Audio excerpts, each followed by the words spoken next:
Chapter 259. Back at Wang Jilu, Yushu was halfway through cooking the turtle board when Lin Fu knocked on the door. He stood outside and asked if she had eaten breakfast and if there was anything else. Yushu squatted by the stove and said through the door, "I'm busy and need your help to do something." "Miss, please speak." "I heard that there are live chickens in the woodshed behind. Look for one that often crows in the morning and has a rosy crown. Put a bowl of chicken blood for me and I'll take it when I go back." Lin Fu did not ask what she needed chicken blood for and left to carry out the order. He came back in a moment and said that it was ready. Yushu then let him go. Perhaps it was because of the strong fire in the stove that this piece of turtle shell burned faster. Yushu's forehead was covered in sweat. Looking at the cracks, she hurriedly picked it up and studied it. There was a small study room in her room.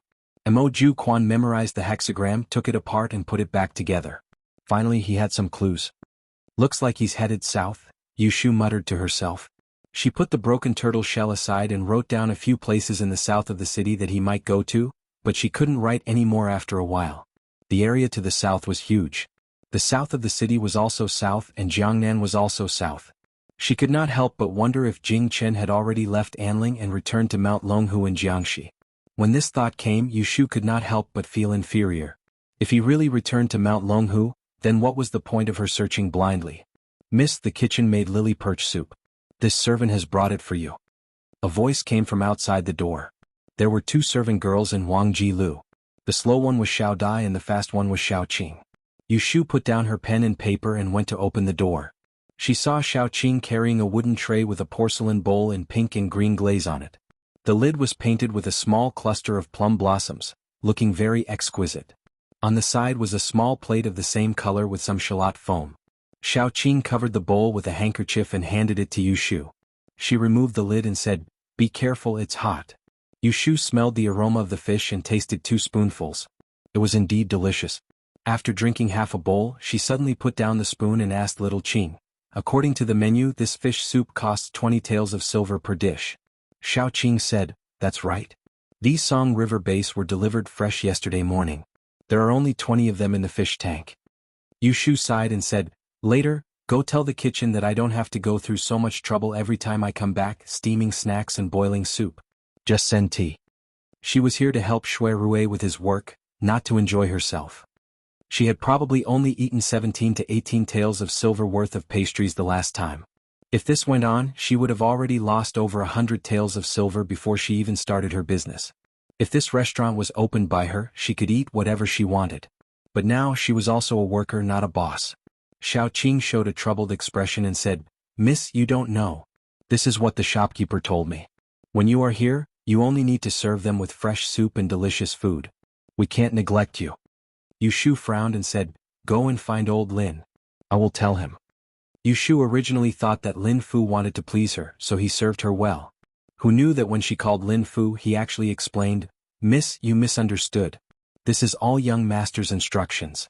Otherwise I wouldn't dare to make decisions on my own." Yushu was speechless.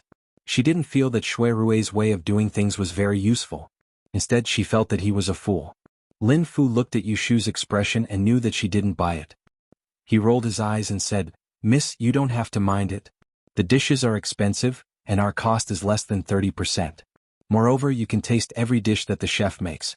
If you find something lacking, you can improve it, right?" How could Yushu not discern that he was speaking pleasantries? But it wasn't appropriate for her to make things difficult for them because it was something that Shui Rui had instructed her to do. So she thought that she had to tell Shui Rui face to face, so she asked them to leave. She went back and took the cracked tortoise shell. She sat on the soft chair under the glass window and was lost in thought. Knock knock. There was a knock on the door. Yushu thought that it was Xiao Dai and Xiao Qing who came to bring tea. She said, "Come in." After a while she felt that something was wrong. She looked up and saw young Master Shui standing at the door of the small study. She quickly stood up and said with a smile, "Why are you here at this time?" "I have something to tell you." With one hand behind his back, Shui Rui looked at her and said, "There is news of young Master Jing." Clatter. The tortoise shell in Yushu's hand fell to the ground. She hurriedly went forward and asked, "There is news? Where is he?" Seeing that she was surprised and happy, Shui Rui's eyes flashed. He walked over her and picked up the tortoise shell on the ground. He turned around and sat on the soft chair that she had just sat on. He said, On the morning of the 22nd of the 12th lunar month last year, the guards of the Xianqing Gate in the south of the city saw a young man in white go out of the city. He seemed to be carrying some kind of sharp weapon. It seems that he is young Master Jing. I have sent people to inquire along the way outside the city, but I don't know which direction he went. It is difficult to find him. Yu Shu's expression changed. The 22nd of the 12th lunar month was the morning when she found that Jing Chen was missing. Only the rusted sword disappeared with him. In this case, if the guard at the gate saw Jing Chen, then he went out of the city and left Anling on the same day. What Shui Rui said next Yu Shu didn't hear. There was only one thought left in her mind: Jing Chen, that heartless bastard, left her and ran back to Mount Longhu. Shui Rui saw that Yu Shu's expression changed again and again. Obviously she didn't listen to his words. He narrowed his eyes, raised the tortoise shell in his hand and knocked on her forehead. Yu Shu came to her senses because of the pain. She covered her forehead and looked up at Shui Rui with dissatisfaction. "Why did you hit me?" Shui Rui said, "If you have time to think about it, why don't you think about where swordsman Jing might have gone? I will ask someone to trace him."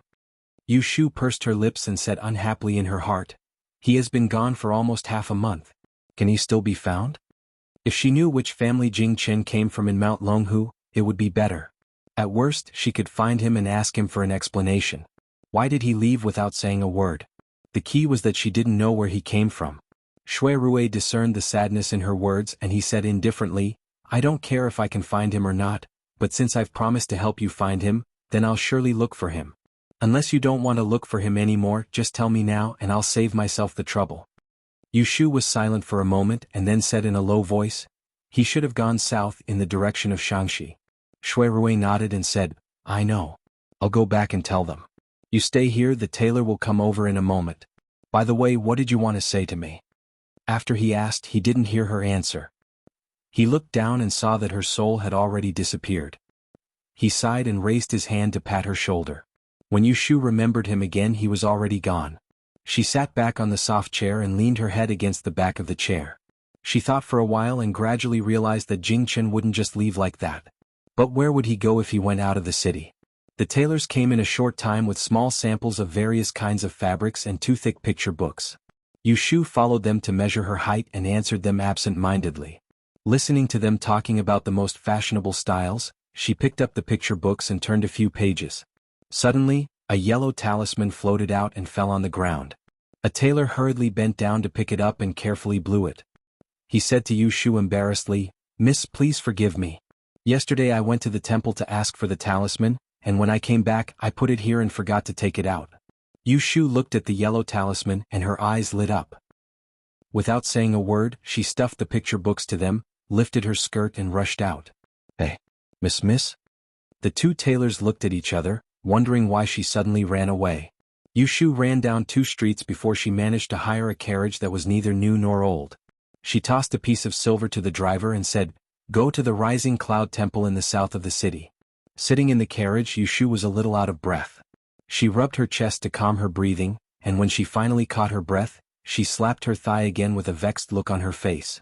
The tailor reminded her that she had been looking for Jing Chen for half a month, but she only went to a few places in the city that he knew, such as Body Training Hall and Huixing Street. She forgot that she had taken him out of the city once, to the Rising Cloud Temple in the south of the city. If Jing Chen did not return to Mount Longhu and left the city from the south gate, it was very likely that he had gone there. Along the way Yu Shu was anxious. She was very afraid that she would not find him when she arrived at the place. So, she really did not know where he was. The carriage ran for a long time. When it reached the city gate, Yu Shu got off and passed by. She got on the carriage again and continued walking. Outside the city, the carriage bumped and swayed to a small slope at the foot of the Rising Cloud Temple. Before the carriage stopped, Yu Shu couldn't wait to jump off, which attracted the attention of several pilgrims on the side of the road. Yu Shu went into the temple and asked around. She knew that if Jing Chen had regained his memory, he would definitely avoid the crowd so as not to implicate others. However, if he had appeared here, someone might have seen him. The Taoist priests in this temple were aloof and did not like to talk to people. Therefore Yu Shu had to ask them one by one in a kind voice, but she found nothing. She had seen many pilgrims in white, but none of them were as good-looking as Jing Chen and held a sword in his hand. The more Yu Shu searched, the more anxious she became. After leaving the Taoist temple, she went to the nearby forest. Within a radius of more than 10 miles, It was a large wilderness, overgrown with weeds. She searched around the periphery of the Taoist temple and then went further. At first she could still see a few woodcutters. Later, as the sun set and the sky gradually darkened, there was no one nearby. Only the occasional sound of birds could be heard. Yushu was afraid that Jing Chen had the intention to avoid her, so she did not dare to shout. She only hated that her legs were not long enough, so she quickened her pace. However, because she ran too fast, she fell on the ground twice. She did not even notice that her hands were scratched. When she heard the faint howling of wolves in the distance, she was startled to realize that the sky had turned dark. The cold wind blew and woke her up a little. She shivered and turned her head to look at the road she came from.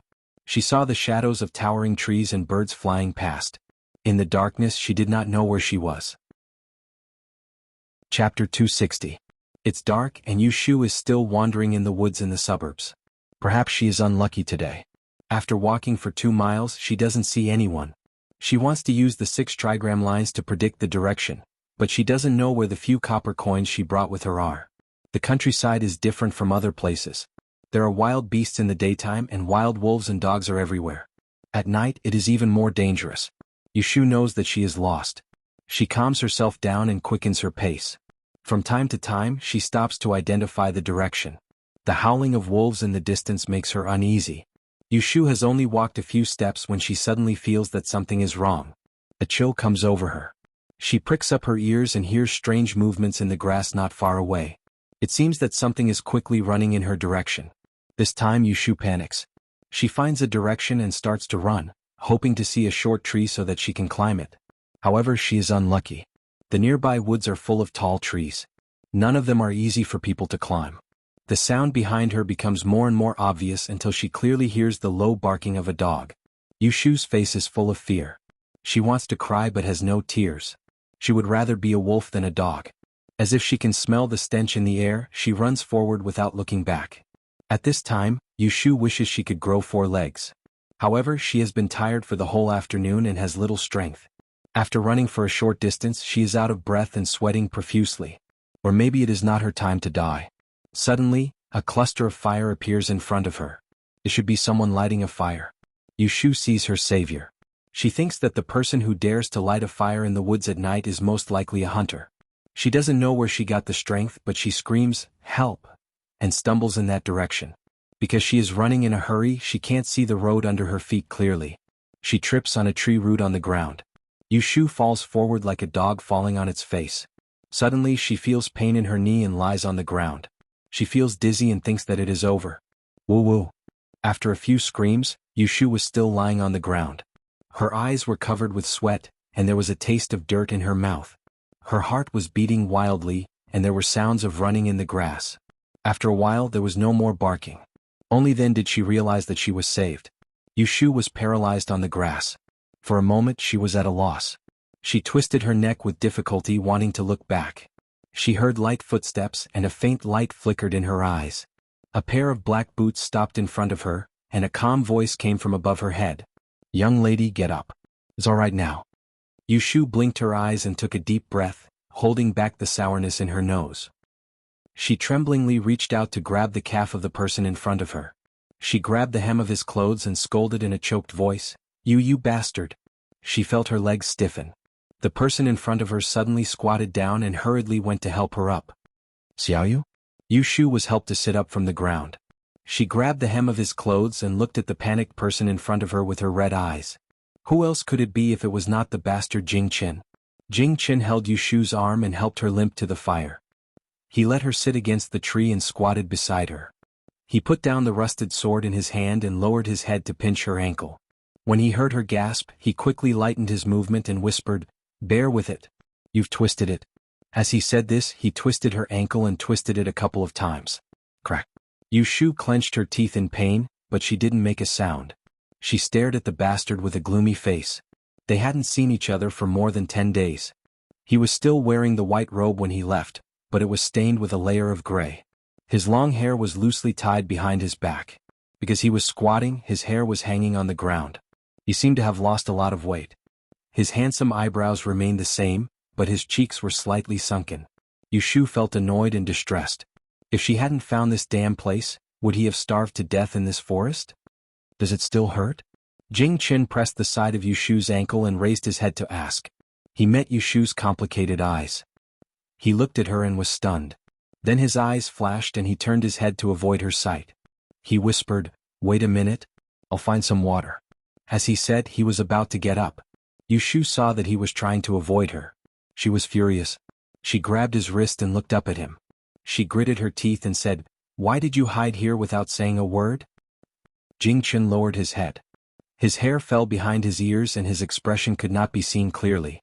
Yushu squeezed his wrist and said, "Say something?" "I remember."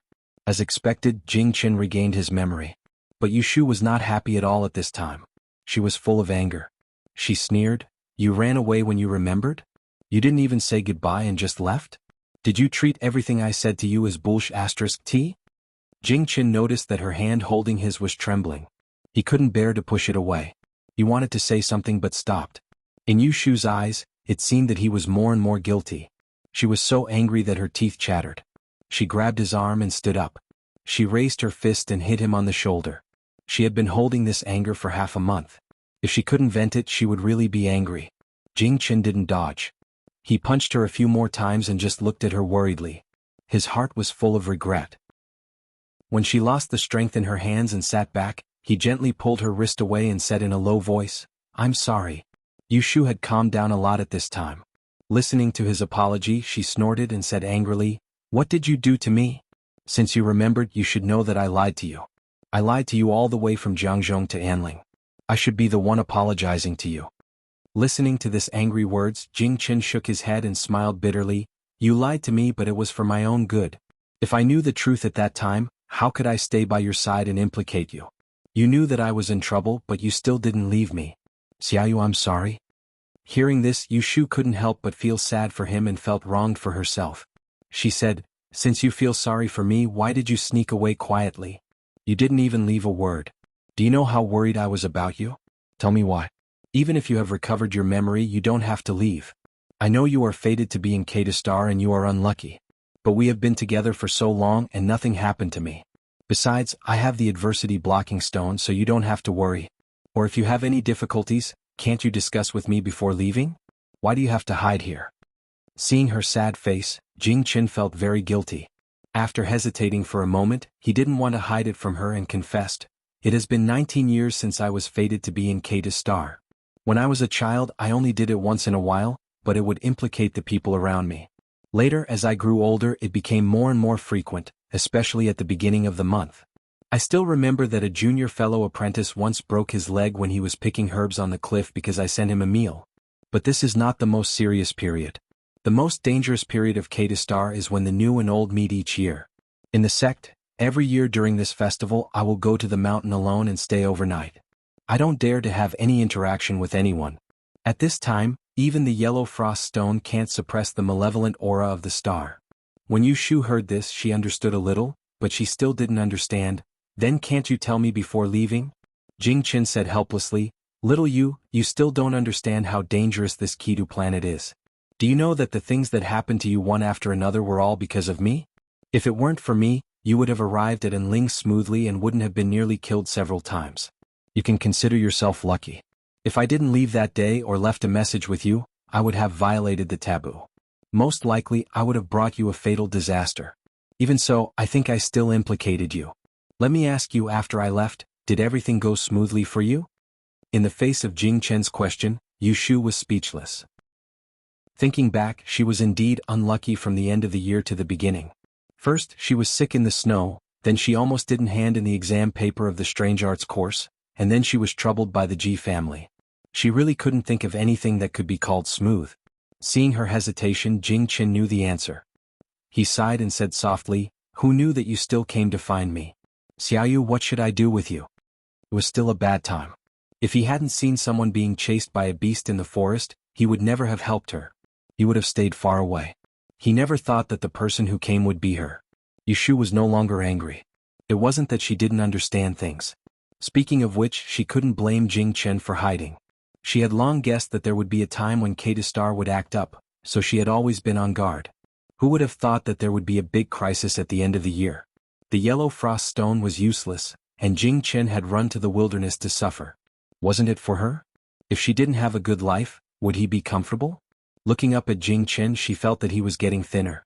Yu Shu regretted hitting him just now, so she asked in a muffled voice, "So you mean if I didn't come to find you, you would go back after hiding for a while?" "No." Yu Shu thought that he would nod or answer yes, but he said no. The anger that she had just suppressed came out again. She held back from hitting him and asked, "What do you mean? If you don't go back to find me, where are you going?" Jing Chen didn't dare to look directly at her eyes. He turned his head and hid his eyes. He clenched his fists in his sleeves and said slowly, "Xiaoyu, let's still be good brothers, okay?" Hearing him suddenly say this, Yu Shu understood what he meant. Her eyes widened for a moment and she couldn't breathe. Her head was rumbling and she opened her mouth, but she couldn't say anything for a long time. Jing Chen couldn't help but look back at her, only to see that she was staring at him blankly. There was dust and mud on her face. She looked indescribably embarrassed, and her red eyes were filled with tears. Jing Chen was startled and suddenly panicked. He reached out to comfort her, but just as he touched her shoulder, he was thrown away by her. She took 2 steps back, turned her head left and right, and bent down to pick up the rusted sword on the ground. She raised her hand and put it on his neck, saying in a trembling voice. Chapter 261. Yu Shu had thought about it before. After finding Jing Chen, she would either scold him or beat him up. Jing Chen might blame her for hiding it when she lost her memory. At the same time, he also had his own reasons for leaving. She just needed to make things clear. However, she never expected that this guy would say that he wanted to be her brother again. What did this mean? Yu Shu was not so stupid that she couldn't understand. What was a brother? It was a very, very good friend. At this point, the previous talk about boyfriend and girlfriend, whether they liked each other or not, all became nonsense. At that time, she used this kind of words to reject Shui Rui. Now she also heard it. How did she feel? She couldn't explain it clearly. Yu Shu's mind was a mess.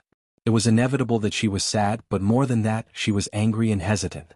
She pointed the sword at Jing Chen, not because she was really sad and angry to the point of hurting him, but because this kind of unreasonable rejection made her unable to accept it calmly.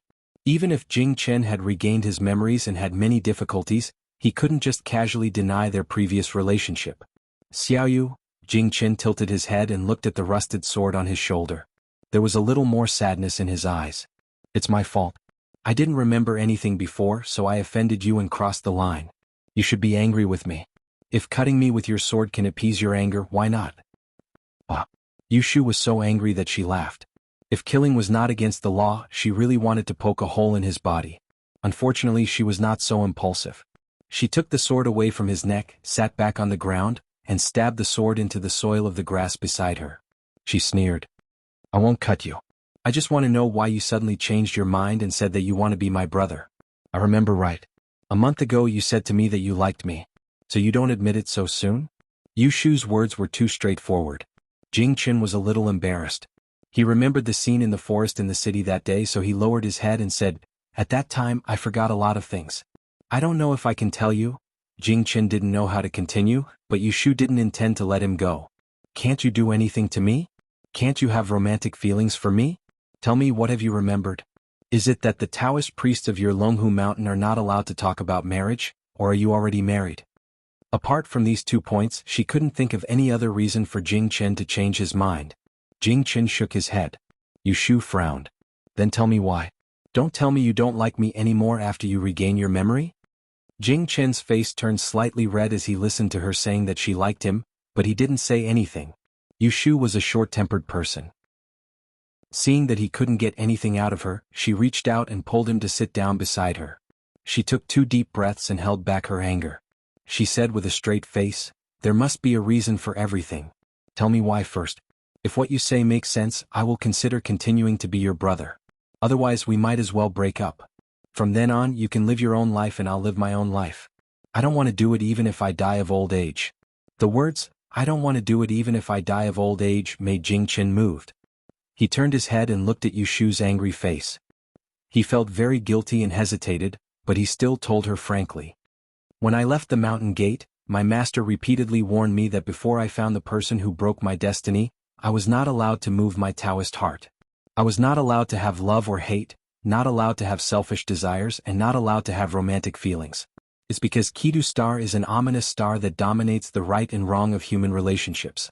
It's in my destiny. Therefore, I've been practicing Taoism for more than 10 years. I've been controlling my heart with Taoism all year round. If my heart doesn't move, my body doesn't move. Everything goes according to my heart. That's why I can't have a romantic relationship with you. Otherwise, as time passes, it will eventually lead to a great disaster. Even with the adversity blocking stone in hand, I won't be able to escape. At that time, not only will you be implicated for no reason, even the people around you will be implicated for no reason. Xiaoyu, I know that you value relationships and righteousness. You also don't want to see Xiaoxiu and Dr. He implicated because of us, right? After listening to Jing Chen's words, Yu Shu was shocked. She had suffered at the hands of Jing Chen's Kidu star and knew how powerful it was. However, after being with Jing Chen for so long, she used the law of time of calamity to carefully guard against it. Every time she dodged it, it would be more daunting than dangerous. Slowly, her fear of the Kidu star lessened. She even became somewhat fearless. However, she didn't know that what she knew was only the tip of the iceberg. This thing was actually impossible to guard against. It was pervasive. At this moment, she no longer had the mood to be angry at Jing Chen's change of heart. Instead, she was afraid. If Jing Chen didn't recover his memory and didn't leave alone when the Kidu star's ominous aura was at its peak, wouldn't she have harmed Xiaoxiu and Zhao Hui's family? Thinking of this, Yu Shu broke out in a cold sweat. She leaned against the tree trunk in exhaustion. Seeing this, Jing Chen's face became even more ashamed. He raised his hand to comfort her, but when it was about to land on her shoulder, he retracted it. His eyes revealed a determined look, but his voice was apologetic. I've been in the forest for half a month and have calmed my Tao heart. I definitely can't do it again. I know this time I didn't keep my words and went against what I said in the forest that day. I'm willing to apologize to you. However, you and I can only be friends. As for love, that's absolutely out of the question. Hearing this, Yu Shu's heart was already half cold. She closed her eyes weakly and waved her hand at him, saying, "Don't say anything first. Let me think about it." The fire swayed between the shadows of the trees, illuminating Yu Shu's dirty and messy body. Her hair bun had long been loosened and hung messily on her shoulders. Some dead branches and leaves were stuck at the end of her hair. The mud on her face was gray and black because of her sweat. Her hands were rough and black. It could be imagined how she found her way here. Looking at Yu Shu like this, Jing Chen's chest tightened. He knew that his Tao heart was about to move, so he quickly looked away and silently recited the clear heart formula. After calming down, he picked up a dead branch beside him and added it to the fire. He also didn't say anything. The two sat quietly like this for a long time. With a low sigh, Yu Shu suddenly asked, "Then where is your life destroyer now? Are you planning to hide for a while and look for him?" Jing Chen stopped reciting and said, "I don't know where the life breaker is now, but after the full moon on the 15th, I have to go to the capital first." Go to the capital? Yu Shu sensed that there was something else in his words. What? Do you know anyone else in the capital? Jing Chen slowly turned his head and said seriously, "Xiaoyu, can you promise me that you won't leak anything about my fate and what I told you today to anyone else?" Yu Shu said self-deprecatingly, "Don't you know how tight-lipped I am? Otherwise, I wouldn't have lied to you all the way without you noticing. Don't worry. If I mention what you said to me today to a third person, I'll be a pauper for 8 lifetimes. There's no need to swear." Jing Chen shook his head and said without doubt, "I naturally believe you." Hearing this, Yu Shu felt a little better. She asked again, "You just said that you want to go to the capital. Why are you going to the capital?" Jing Chen's gaze was calm in the night. "You should know that there was a EZ in my dynasty 20 years ago. He was called Yunhua." Yu Shu nodded. "Who doesn't know about Yunhua Zi? I am the son of Yunhua Zi and Princess Liyue in the past." Yu Shu widened her eyes and looked at Jing Chen in disbelief. She mumbled, "You said that you are the son of Yunhua Zi and Princess He?" A long time ago, Yu Shu had heard of the love story of Yunhua Zi and the eldest princess. One was a dragon among men, and the other was a proud daughter of heaven. Unfortunately, Yunhua died young and the princess died for him. It became a sad and beautiful story that was passed down to the later generations. Now, Jing Chen told her that he was the descendant of that couple. No matter how she listened to it, it sounded like a fantasy story. Jing Chen nodded. He seemed to know that she did not believe him, so he reiterated, "I didn't lie to you." Yu Shu asked suspiciously, "Then why did you join the Taoist Mountain Gate?" Jing Chen said, "I heard from my master that my parents died young. Less than half a year after I was born, I was sent to the Taoist sect by the royal family of Dan. Because my sect's founding master and great ancestor and were old friends, he took my life and offended the heavens. Thinking of the relationship between the seniors, the sect head promised to protect my life and help me restrain the ferocious power of Kidu Star until the life breaker appeared. I went down the mountain a year ago because the sect head predicted the birth of the life breaker and ordered me to go down the mountain to look for him. That's why I met you. This time Yushu couldn't help but believe him. Back then she had asked Dawish Qingzheng about planet K2, and that old man had told her that if it wasn't for someone with great ability helping to defy the heavens and change one's fate, with Jing Chen's fate, he wouldn't even be able to live to the age of 1. It wasn't strange that Jing Chen had such a strange background. Yushu turned back to look at Jing Chen again. She saw that he had been sleeping in the forest for half a month. Although his clothes were covered with dust and he looked haggard, his actions couldn't hide his bright nature. How could such a person not be the descendant of Yun Huaizi? As she looked, Yushu suddenly remembered an important matter. Her expression changed and she pressed down on Jing Chen's arm and asked nervously, "Oh right, I forgot to ask you. After you bid farewell to me in Yang, didn't you say that you were going to find the life breaker? But what did you encounter on the way? You were actually seriously injured and abandoned in the river. Who exactly did this to you?" Hearing this, Jing Chen frowned suddenly. As he thought, he raised his hand to press his throbbing forehead and said hoarsely, "I don't remember that part." "You don't remember?" Yushu shouted. Seeing that Jing Chen seemed to have an unbearable headache, she hurriedly lowered her voice, bent her knees and squatted in front of him. She asked worriedly, "What's wrong with you?" Jing Chen closed his eyes and said, "Every time I think of this part, I have a headache. I can't remember it no matter how hard I try. Before I went down the mountain, the headmaster told me to stay in Yang City for a full month and then wait in Janya City for the royal family to come and take me back to the capital. I only remember that after I bid farewell to you I left Yang, and then I was saved by you on the boat. Only the part in the middle is missing. I don't know who hurt me and buried the needle in me." After knowing about Jing Chen's background, Yushu thought that he had been killed on the way. She was worried and wanted to figure it out, but Jing Chen had forgotten this part. Seeing that he was really uncomfortable, she did not ask any more but comforted him. "It should be that you have just taken out the needle and have not completely recovered your memory. Maybe you will remember it after a period of time." Jing Chen heard that her tone had softened and was no longer angry. He opened his eyes and looked at her worried face. He asked uncertainly. Chapter 262. "Xiaoyu, I've already told you. Are you still willing to be a brother with me?" Faced with Jing Chen's question again, Yushu did not know how to answer for a while. Her heart was stuffy as if it was tied into a dozen knots, and she could not say anything about it. Although Jing Chen admitted that he liked her before, it was under the situation of her half coaxing and half deceiving. Their feelings were not fake. Perhaps at the beginning she felt more pity for Jing Chen, but later she really wanted to be with him seriously, especially after Jing Chen suddenly disappeared that morning. She searched outside for him in the cold for a whole day. If she was not sincere to him, how could she be so impulsive, anxious, worried and afraid? At that time, how could she have known that Jing Chen was not a monk and he did not have a family but he could not be involved in love? Otherwise it would easily harm people's lives. Was the first relationship in her life that had just started going to end like this? Yushu was very unwilling.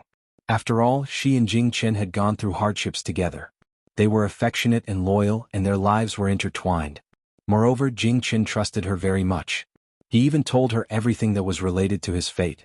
Where else in this world could she find a man who was willing to risk his life for her and treat her with sincerity? But what else could she do? She could not ignore the life and death of the people around her for the sake of love. The price was too high and she could not afford it at all. Sigh, Yushu sighed heavily and casually pulled out the rusted sword that was inserted in the grass. Under Jing Chen's worried gaze, she stood up and chopped at the big tree behind her. The trunk shook slightly, and a few new leaves slowly floated down. "Xiaoyu? You're so annoying. You're a man and I'm a woman. How can we be brothers?" Yushu turned back and shouted at Jing Chen, even though she knew that she did not blame him.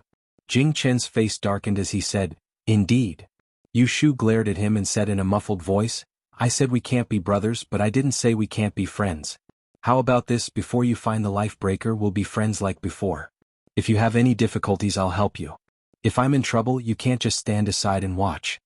Hearing this, Jing Chen's face instantly lit up. He nodded and said, "All right, we're still friends." Seeing him so happy, Yushu really didn't know whether to laugh or cry. She rolled her eyes and said, Do you still remember that you once wrote a promissory note to me? It said that you, Jingchen, were saved by me and your life was preserved. In the future, when you regain your memories, you are not allowed to leave without my permission. If you break this promise, you will be a mangy dog in your next life. Jingchen remembered this and did not go back on his word. He nodded and said, I didn't keep my promise. Yu Shu waved her hand impatiently. For the sake of my sake, this time it doesn't count. But if you dare to leave without saying goodbye next time, don't expect me to find you again. I'll just pretend that I don't know you. Whether you become a cat or a dog in your next life, it has nothing to do with me. Jing Chen's expression changed and he said seriously, if I have to without your permission, I won't leave without saying goodbye again. Yu Shu was satisfied. She thought optimistically that there was still a long way to go in the future. As long as he did not run away, there was no telling what to do. Yu Shu's temper came and went as quickly as it came. She felt much better now, so she turned back to the main topic. I remember you once said that you can sense whether others will be unlucky because of you. Then you can sense it now and see if I have been killed by your Kidu star again. Jing Chen said helplessly, you came to me at Kidu hour and talked with me for a long time. I don't need to see it to know that you are in trouble. Yu Shu frowned and said, will it hurt Xiaoxiu and Aunt Huai? Jing Chen could see what she was worried about. He shook his head and said, they will be fine but you will be in trouble. But you don't have to be afraid. Now that I have regained my memory, I will definitely find a way to protect you.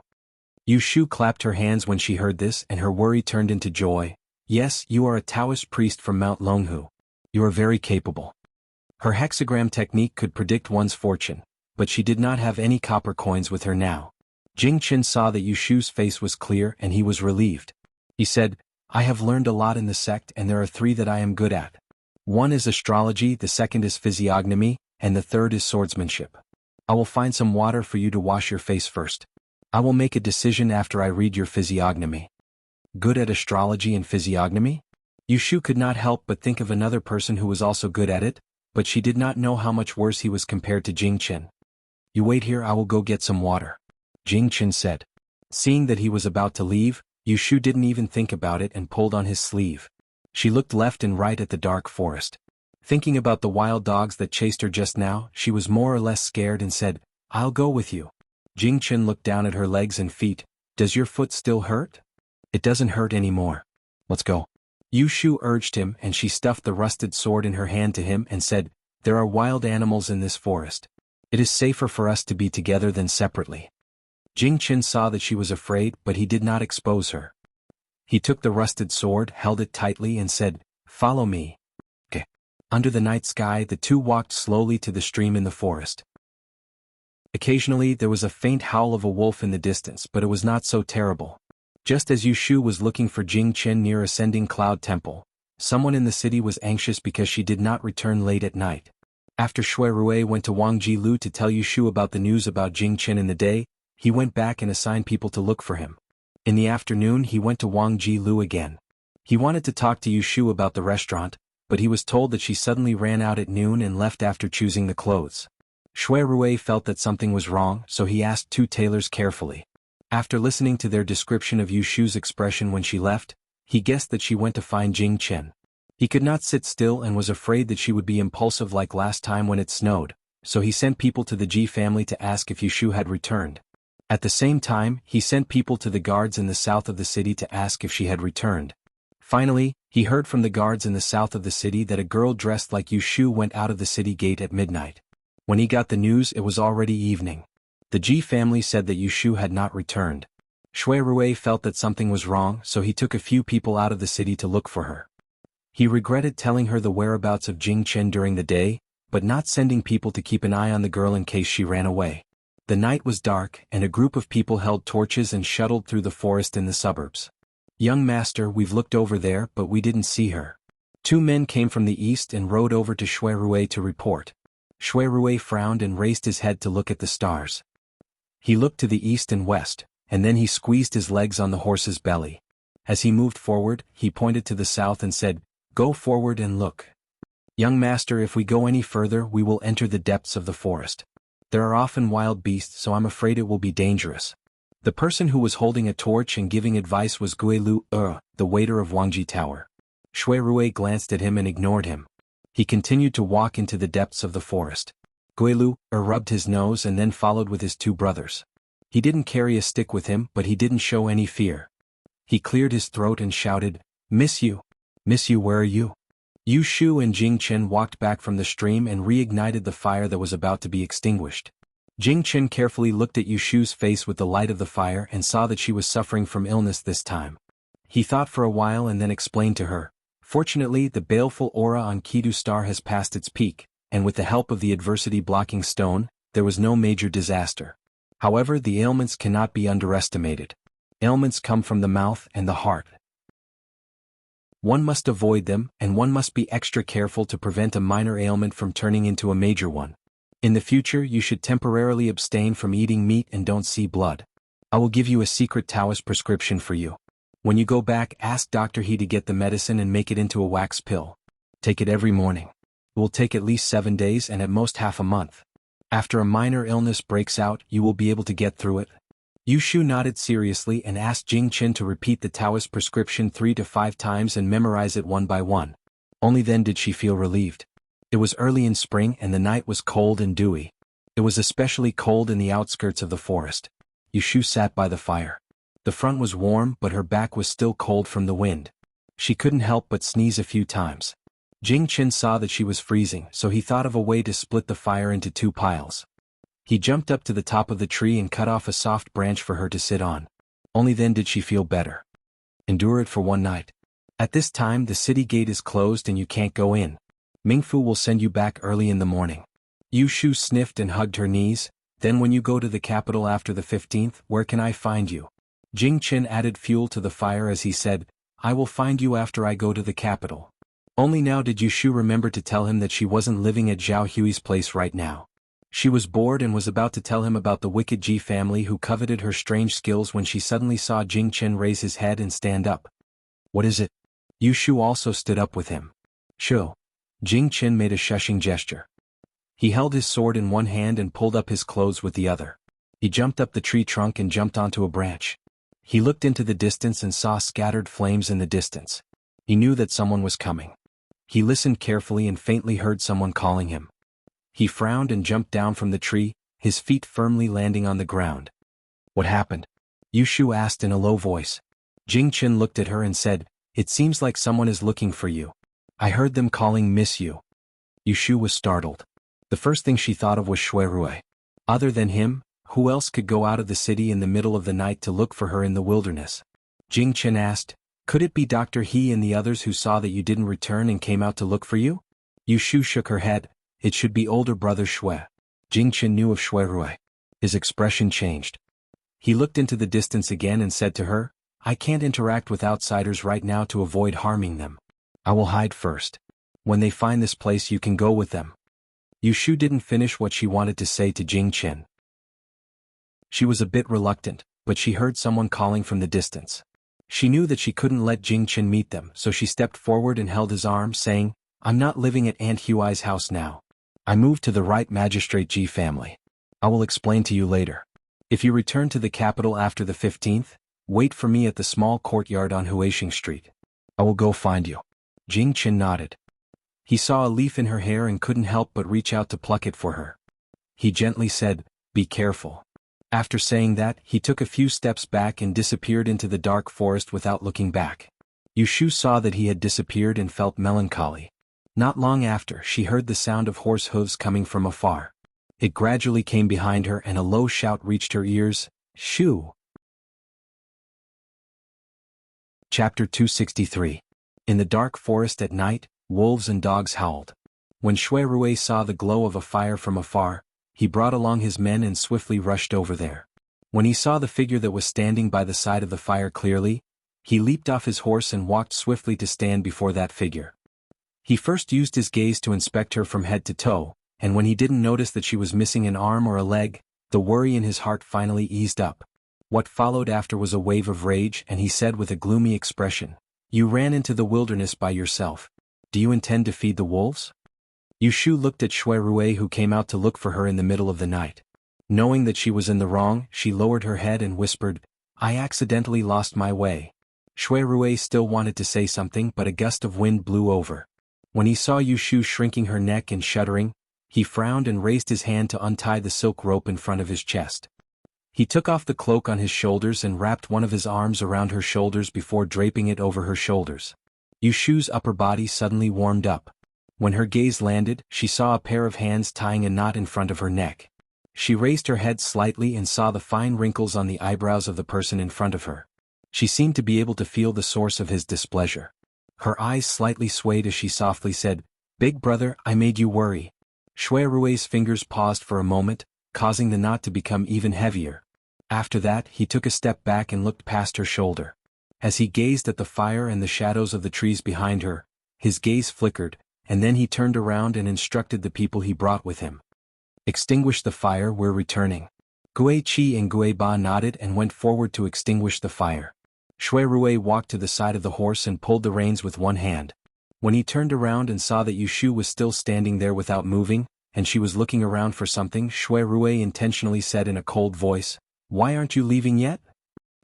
Yushu retracted her gaze from the direction where Jing Chen had left. Grabbing the cloak on her shoulder, she jogged forward and watched as Shui Rui mounted his horse. He extended an arm towards her, indicating that he wanted to ride with her. Could she walk back? Shui Rui didn't seem to notice her hesitation and urged, "Come up and sit behind me. We need to go back as soon as possible." Yushu had no choice but to hold onto his arm. She raised her leg, intending to step on the stirrup, but Shui Rui stretched out his other hand and without any explanation, circled her waist and back. With a forceful pull, Yushu's feet left the ground. In a flurry, she grabbed onto his shoulder. She heard a faint chuckle, then her buttocks fell back onto the saddle.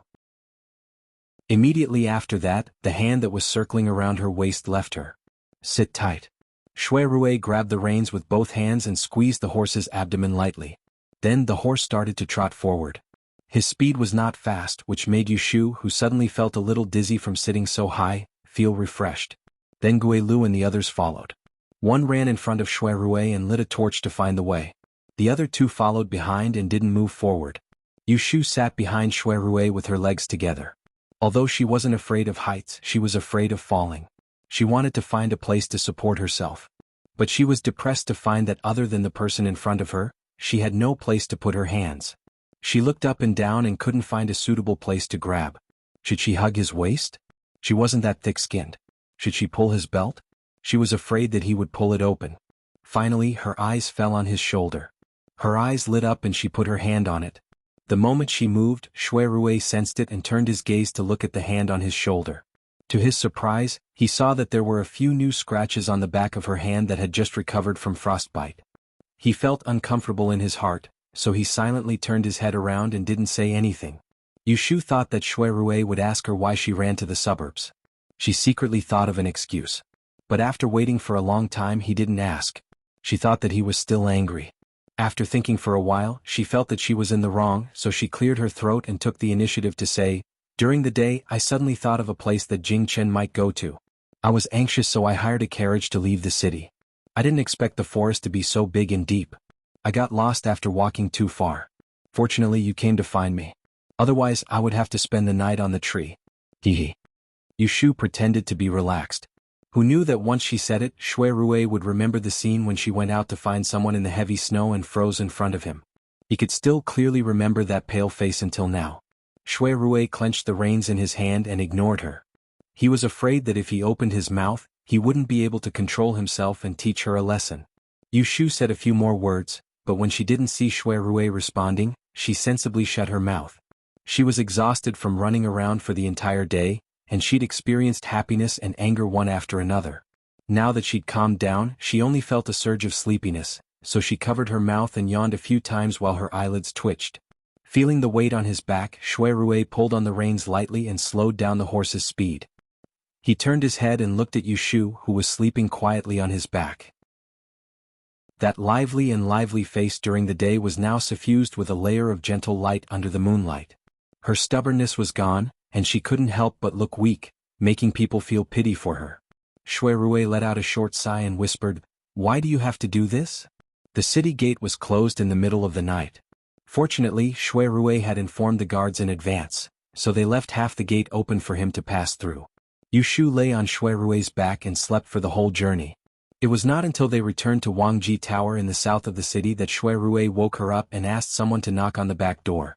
The cook, Xiuqing, came to answer the door and helped the dazed Yushu up to the room on the second floor. She put her on the bed and lit the lamp to take a look. Yushu was filthy from head to toe, so she went outside to call for someone to boil water and prepare a bathtub. Shui Rui sat in the outer room and received the tea that Lin Fu passed to him, and then he said to the cook, "Let her sleep.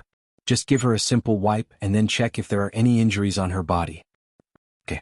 Xiuqing went inside again and closed the small door of the bedroom. Lin Fu stood next to Shui Rui and asked carefully, "Gongzi, I have asked someone to make the bed. You should go and rest. Let Xionyang take care of this place." Shui Rui looked at the door of the bedroom and felt that it was inappropriate to wait here. He got up and said, "You go down with me." Yes. Yushu slept until dawn the next day. When she woke up, her back was sore and her bones were cracking. She sat up and smelled a faint musk. She looked at her underwear and her hands were wrapped with a few bandages. She then rolled up her trousers and saw that her ankles and knees were smeared with medicine. She vaguely remembered that it was the cook who took care of her last night. Yushu found a stack of banknotes under the pillow that she put away when she took off her clothes last night. She stuffed it back and was not afraid of losing it in the restaurant. Yes. She stretched. Yushu stepped on a pair of new embroidered shoes and walked to the table to pour a cup of tea. The tea was still warm. While drinking, Yushu recalled what happened last night. Her mood suddenly became complicated. After the night passed, they returned to the beginning. Jingchen was hiding and the two became friends again. Yushu touched the amulet stuck in her underwear and digested what she heard from Jingchen last night. She concluded that K2 often occurred at the beginning of every month. Every year, during the New and Old New Year's festival, there were murders. Even the yellow frost stone could not stop it. Before finding the person who broke the life, Jing Chen's Dao heart could not be moved. If it was moved, it would bring disaster and harm to the innocent. In addition, Jing Chen was the descendant of Yun Huai and the eldest princess. Forget it. It's fine as long as Jing Chen is safe, Yushu muttered. She put down the teacup and looked around the room for her clothes. However, she saw a short cloak thrown on the recliner. She fixed her gaze, and the frown on Shui Rui's face flashed across her mind. "Miss, you're awake. Miss? Ah." Yushu suddenly turned her head and looked at the maid, Xiaoqing, who was holding a tray at the door. She regained her senses and said, "Oh, what did you say just now?" Xiaoqing said, "The hot water is ready. Have a bowl of porridge to warm your stomach first, then go take a bath?" Yushu scratched her head. She smelled a faint sweat on her body and felt her stomach growling. Thus she went forward and took the bowl of porridge. She gulped it down but could not taste it, so she went next door to take a bath. After the time it took to drink a cup of tea, Yushu was soaking in a bathtub full of flower petals with white mist curling up in spirals. She sighed comfortably and muttered to herself, "Who said that nothing good happened these days? Didn't I recognize a big brother?" After saying that, she smiled. After taking a bath, Yushu changed into a clean dress that no one knew where she got it from. She sat on the bed with her hair down and stretched out her hand to let the maid apply medicine on her. Her claws were frozen in the front and broken in the back. They were already in a bad shape. The two little maids did not dare to use force when they saw it. They asked her carefully, "Miss, does it hurt?" Yushu teased them, "It doesn't hurt, but it's too ugly. Look at the red and swollen skin. Don't you think it looks like pig trotters? Or is it infected?" Xiaoqing and Xiaodai laughed. They realized that they had lost their manners, so they quickly lowered their heads and apologized. "Miss, don't blame us." Yushu smiled. "All right, quickly finish applying the medicine and help me comb my hair. I'm starving." The two of them wrapped her palms and took a cotton cloth to wipe her hair clean. They tied it into a bun without any beaded hairpins. Yushu did not even look at herself in the mirror and went downstairs to eat breakfast. When she arrived at the restaurant in the front, in the empty hall, Yushu saw Shui Rui sitting at a square table drinking wine. Her eyes widened. No one told her that Shui Rui did not leave last night. Shui Rui saw Yushu coming out of the door with no makeup on and was surprised to see him. He raised his eyebrows and waved at her. "Come and eat." "You didn't go back last night?" Yushu asked as she walked over and sat opposite him. She took a pair of chopsticks from the celadon stand. Shui Rui shook his head. "I didn't leave because it was too late." Yushu said embarrassedly, "It's all my fault. I caused you trouble again." Shui Rui actually didn't stand on ceremony with her this time, and he glanced at her out of the corner of his eyes and said, "It's good that you're aware." Next time, you better remember to do something stupid again. Let's see if I'll still care about you then. Yu Shu snickered and cleverly picked up a piece of grilled, sparkling and translucent dried meat and placed it in his bowl. Big brother, eat. Only then did Shui Rui look her in the eye. He picked up the piece of meat and ate it. After taking a sip of wine, he said, I've sent someone to inform the Ji family that my third younger sister asked you to stay overnight last night, so that they won't gossip. Yu Shu wasn't worried that the Ji family wouldn't be able to find her. She was more worried that they wouldn't be able to find her and would go to Zhao Hui's house. She was relieved after hearing Shui Rui's explanation. She then heard him mention someone else, so she asked curiously, So you have a sister? Chapter 264. Yu Shu was not surprised to hear Shui Rui talk about his family. He had several half-siblings. Even the businessman Ji Hyotani had several wives and concubines. The Shui family was a big family. How could a man not have many children? These 5 children were considered few. On the other hand, Shui Rui had a younger sister, and this had exceeded Yu Shu's expectations. Because she'd known him for so long, yet she'd never heard him mention her, and she couldn't help but be interested in this little sister Jin Sun, that she'd never met. Really? She's only 1 year younger than me? Then I must meet her another day. Shui Rui nodded and smiled. He drank the remaining half of the wine and asked casually, You left the city last night. Did you find young hero Jing's whereabouts? Cough, cough. Yu Shu choked on the porridge and coughed twice. She picked up a white handkerchief that was folded into a square on the side and wiped her mouth. She said, No, I was heading for the Ascending Cloud Monastery at first. Later, I strayed into the forest and lost my way without seeing anyone. Fortunately, I wasn't eaten by the wolves. Well, then I'll continue to send people to look for him. No need. Yu Shu looked up at Shui Rui and said half-truthfully, He must be deliberately avoiding me. There is no need to look for him. Shui Rui stared at her face and nodded. I know.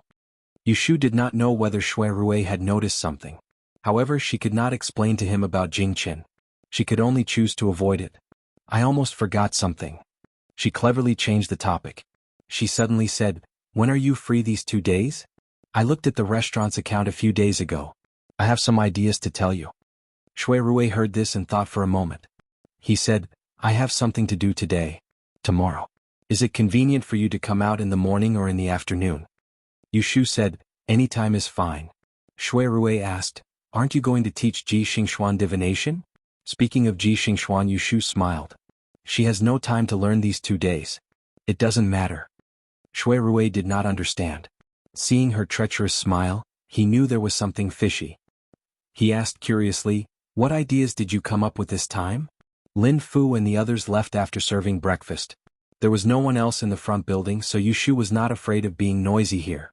She smiled and said to him, It's nothing. Don't you need 3 coins to perform divination with copper coins? I asked her to find them. Then she rambled on about the method she taught Ji Xingxuan to choose the divination money. Shui Rui listened to her explanation and found it logical and logical. He looked at her doubtfully and asked, Is it really that difficult to choose? Ha, of course it's to coax her. You really believe it? Yu Shu laughed. She shook the chopsticks in her hand and winked at him. Actually, as long as the 3 copper coins are used and have the same yen character, it's fine. I'm just finding something for her to do. I want to buy a few days and bully her at the same time. You. Shui Rui shook his head and laughed. He knew that she did not have good intentions. But he could not hate her when she was so frank. After eating, they did not stay in the building for long. Yu Shu asked Shui Rui to send her to the Ji family. As soon as she got out of the car, Yu Shu was stopped by Shui Rui. Ah. Yu Shu turned around and moved to the side of the car. She saw Shui Rui's hand reach out and put something in her hair. She raised her hand and touched it. The soft touch did not feel like gold or silver. Instead, it felt like a plant. Shui Rui looked at her face that was illuminated by the cluster of golden yellow incense and revealed a bewildered expression. He smiled faintly, but there was a layer of mist between his handsome brows. Today is the 7th day of the Chinese New Year. Women should wear flowers to celebrate. Yu Shu looked at the smile on his face. She was in a trance for a moment.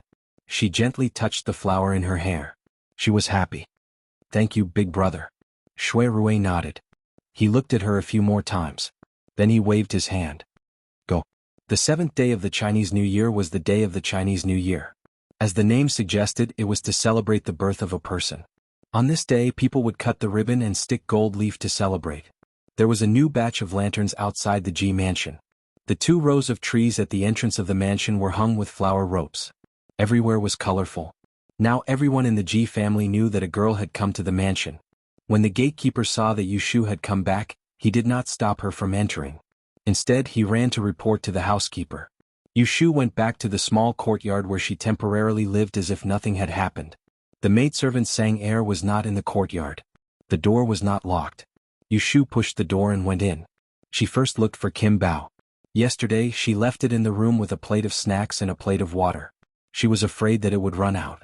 If Goldie was really bitten to death by cats and dogs, Yu Xiaoxia would definitely fall out with her. In the end, she quickly found Jin Bao sleeping under the pillow on the bed. Just as she was about to praise him, she saw a copper coin under the pillow from the corner of her eyes. She was puzzled that this little thief had changed from stealing silver to coveting small coins. Who would have thought that when she picked up the copper coin, she saw the words Zhao Qing Tong Bao written on it? Wasn't this the money that Ji Xingxuan had received for 60 years? Yu Shu sat on the edge of the bed with a strange expression. She looked at Kim Bao and looked at the copper coin in her hand. She thought it was most likely that Ji Xingxuan left this coin in her room the day before yesterday and Kim Bao took it away. Otherwise, this little thief couldn't have stolen it from someone else's room. If so, then he really became a demon. Yu Shu casually stuffed the copper coin into her waist pouch and put a handkerchief under Kim Bao's head. She was careful not to wake him up and stuffed the copper coin into her sleeve. She walked to the door of the bedroom and stepped back. She looked at herself in the bronze mirror under the window and saw clearly that Shui Rui was wearing on her hair. She couldn't help but secretly think that it was beautiful. She couldn't tell the name of the golden flower that looked like a small embroidered ball. She only knew that it was neither winter jasmine nor plum blossom. 3 to 5 flowers were fixed on the comb woven with green vines. Occasionally there were 2 green leaves, which formed a bright flower that made people look more outstanding. After looking at herself in the mirror for a while, Yu Shu hummed a tune and went out of the bedroom. She went outside to look at the old locust tree in the corner of the courtyard. Originally she wanted to splash a bowl of chicken blood on it, but Jing Qin told her not to see blood, so she had to think of another way. As soon as Yu Shu went out of the courtyard, she ran into the housekeeper who had heard the news and found her. "Miss Yu, our master wants to talk to you." Yu Shu planned to go see Aunt Chui first, and then go to Zhao Hui's house to find Dr. He to get the prescription. When she heard that Ji Huaishan wanted to see her, she was very reluctant to go, but she couldn't not give face to the old man, so she could only follow the housekeeper. This was the first time she saw the old man of the Ji family's tea room. Yu Shu stood downstairs and Ji Huaishan sat upright on the armchair, playing with a game of chess in front of him alone. He also held a yellowed chess record in one hand. Yu Shu's sharp eyes saw a word and a half exposed on the cover. She guessed that he wasn't looking at a chess record, but the chess spirit scripture that used black and white pieces to predict the future. "Great master." Ji Huaishan didn't raise his head and asked, "You didn't come back last night?" Seeing that he already knew the answer, Yu Shu said, "I didn't come back. The young miss of the Shui family asked me to stay the night." Ji Huaishan said, "You are now living in my estate. Mr. Shui specially asked me to treat guests well. However, you are a girl. If something happens to you and something happens to you, wouldn't it make things difficult for me? Next time, before you go out, leave a direction and let people know where you are going. Do you hear me?" Yu Shu really didn't like the tone of this old man when he spoke to her, but she had acted improperly yesterday, so she deserved to be criticized by him. She faked a smile and said, "Don't worry, I will remember to tell you before I go out next time." Only then did Ji Huaishan raise his head to look at her and said, "If there's nothing important, you better not go out. Teach my granddaughter the 6 symbols as soon as possible, and then you can go wherever you want." Yu Shu thought to herself, "Originally, you don't have to care where I go." However, she said, "Great master, don't be impatient. Everything has to be done step by step. Only slow work can produce fine work, right? What I taught Miss Ji was what Taoish Qingjing taught me. If you think it's too slow, why don't I walk a few steps away and only pick the important parts for her to learn?" Ji Huaishan clearly knew that Yu Shu was arguing with him, but he didn't want to argue with a little girl. He looked at her coldly and said, "Teach her how you should teach her. Don't be crafty and play tricks." Yu Shu said seriously, "Great master, don't worry. I will definitely take good care of Miss Ji. If she dares to be crafty and play tricks, I will be the first to tell you. It's up to you whether you want to hit her or scold her." Ji Huaishan snorted coldly and asked the housekeeper to bring Yu Shu out. He didn't want to see her, so he wouldn't be bothered. When Yu Shu left the door, she used her finger to tease Kim Bao, who had just woken up and stuck his head out of her sleeve. She thought to herself that this old man Ji better not look for her. Otherwise she would stop him every time she saw him and he wouldn't feel good. On the way back to Zhao Hui's house, Yu Shu first went to the big money house and exchanged the 2,000 banknotes given by the Ji family for money. She then exchanged it for a small bag of silver. She went to a few shops in the neighborhood and bought gifts for Zhao Hui and the rest. On the 7th day of the new year, the number of pedestrians on the streets was more than the previous few days. Men, women, old and young were all holding flowers and grasses in their hands. Their faces were full of smiles as if they were bathing in the spring breeze. The peddlers and merchants once again showed their faces. Yu Shu saw that there were handmade flowers and grasses that were very beautiful, so she bought a few. Carrying a pile of things, she hired a sedan chair at the corner of the street and Yu Shu returned to Zhao Hui's house. The courtyard door was wide open, and there was a long string of ribbons hanging from the tree in front of the door.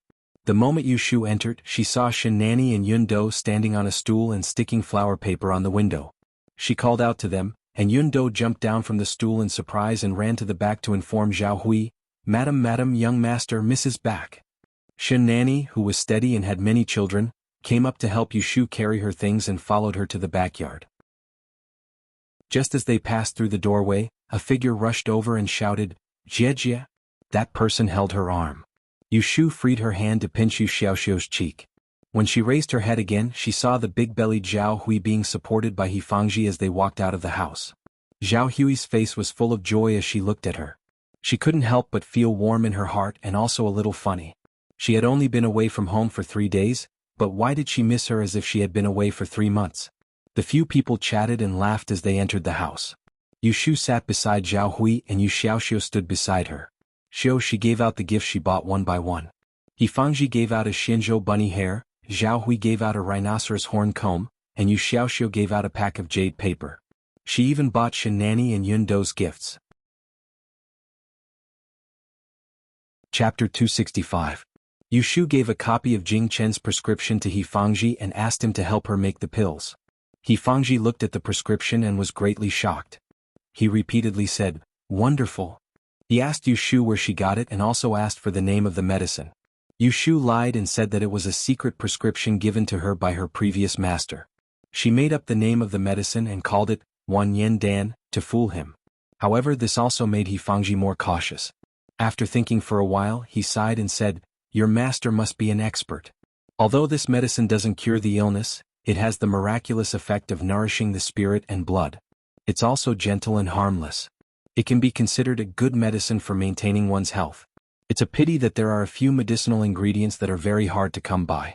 It's not that rich people can't afford it, otherwise I would be thick-skinned enough to ask you for this prescription for the patient." Hearing that doctor he was acting like a medical fanatic again, Zhao Hui reached out and hit him. She said in a bad mood, "I already said it's a secret prescription. You don't have to worry. The child was given to you because he doesn't treat you as an outsider. Why are you so muddled?" Doctor, he smiled bitterly, "I'm just saying, how can I not understand?" Yu Shu knew that He Fangji really had the heart of a doctor. However, this prescription was given by Jing Qin. Looking at how much He Fangji treasured it, it must be a secret medicine of the sect. She didn't answer He Fangji's question and said, "I don't know whether the medicine is good or bad. It's just that I've been overworked recently and felt that my body wasn't feeling well. I thought of this and brought the prescription to Godfather. If you think there's nothing wrong with it, then make 100 or so pills for our family to eat. Whether they're sick or not, it's better to take care of them." Having said that, he took out 2 banknotes from his pocket and gave them to He Fangji, saying, "Previously I was invited to do some divination and received a big red packet during the new year. I can use it to buy some medicinal ingredients to make these pills. Godfather, if it's not enough, please give me some more." How could it not be enough? When Yu Shu came, she had already inquired about the price of the expensive medicine. She would only give more to He Fangji. She didn't want the couple to think too much and was embarrassed to accept it. Even so, when Zhao Hui saw Yu Shu take out the money, she still secretly glared at He Fangji, as if to say that if he dared to accept it, she wouldn't let him off. He Fangji looked at the mother and daughter, feeling that she was stuck in the middle, and it didn't make sense whether she accepted it or not. Yu Xiaoxiu sat on the side and fed Kim Bao. He watched the adults talk and didn't interrupt. Seeing Zhao Hui's expression, Yu Shu rolled her eyes. She took back the banknotes and reached out to He Fangji. She pretended to be unhappy and said, "Father and mother don't know me. It's fine if you don't want to be filial to me. Godfather, give me the prescription. I'll go out and find someone to make it. I'll bring it back when it's made into medicine. It will save you some trouble." Hearing this, Zhao Hui was angry and laughed. She slapped Yushu's palm and scolded with a smile, "You're such a troublesome girl." In the end, Yushu still gave the money to He Fangji and asked him to make the medicine. She said that she would come home to get the medicine after 3 days. After that, Zhao Hui asked about Aunt Chui's illness. Before leaving the Ji mansion, Yushu went to see Aunt Chui. Seeing Yu Xiaoxiu's concerned expression, she said, "My mother took the medicine and her body is much better.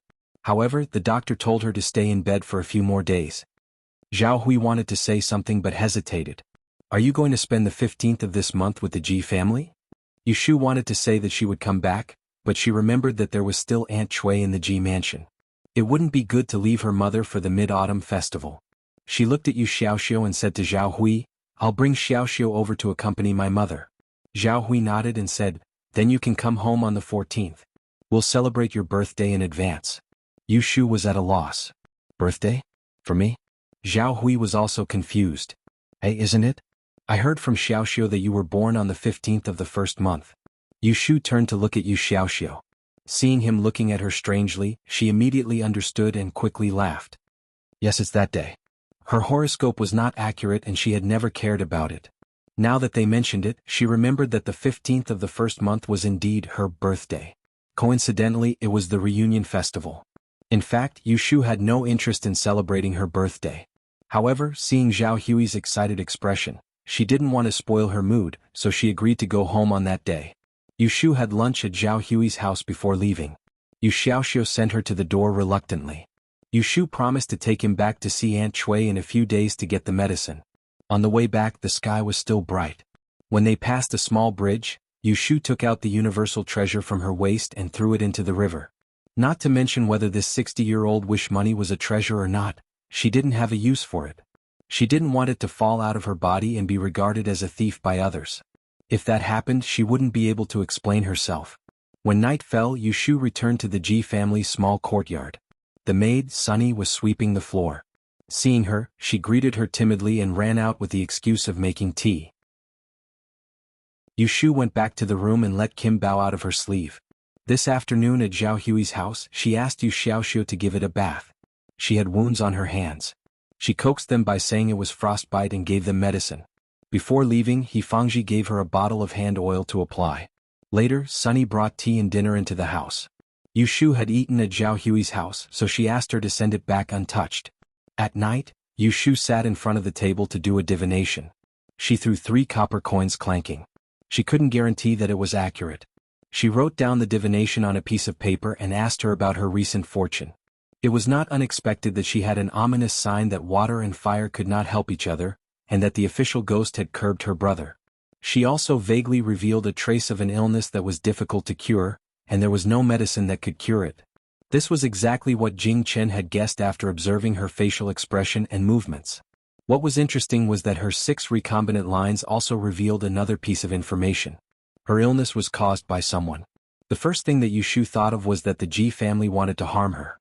The position of the old locust tree in the yard could explain something. All the people in the Ji family didn't have good intentions towards her. "Let's wait and see." Yushu sneered and put away the divination money. "Let's see what they'll do after the astrology exam paper is marked." The next morning, Yushu got up and washed up.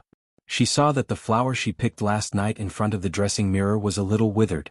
It was not as beautiful as it was yesterday. She sighed in her heart and couldn't bear to throw it away. She suddenly had an idea.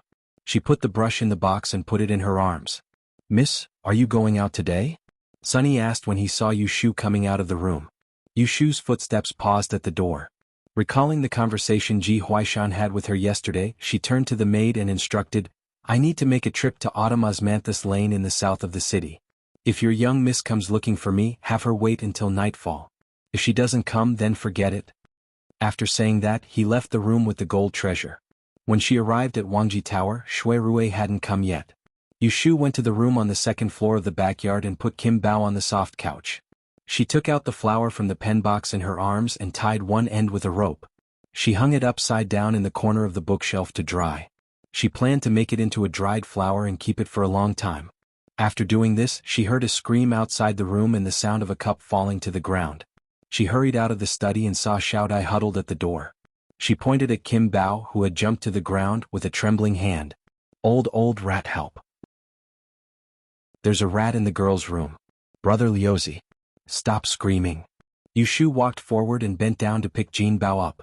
She stroked the frightened little thing. Xiao Dai was dumbfounded and forgot to scream with her mouth agape. Where's the rat? Gui Lu rushed to the door.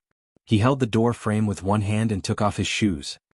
He looked around the room for traces of the rat and accidentally fell into Yushu's hands. Then Gui Qi, Gui Ba and Lin Fu also ran up. Yushu saw a group of people crowded in front of the door. She helplessly held up Kim Bao, who was frightened and curled up into a ball, to show them. Seeing their stunned expressions, she smiled and said, "This is not a rat. It's a small animal I raised. It doesn't bite." Kim Bao's appearance was still very different from a rat. However, it buried its head in Yushu's palm and refused to show its head.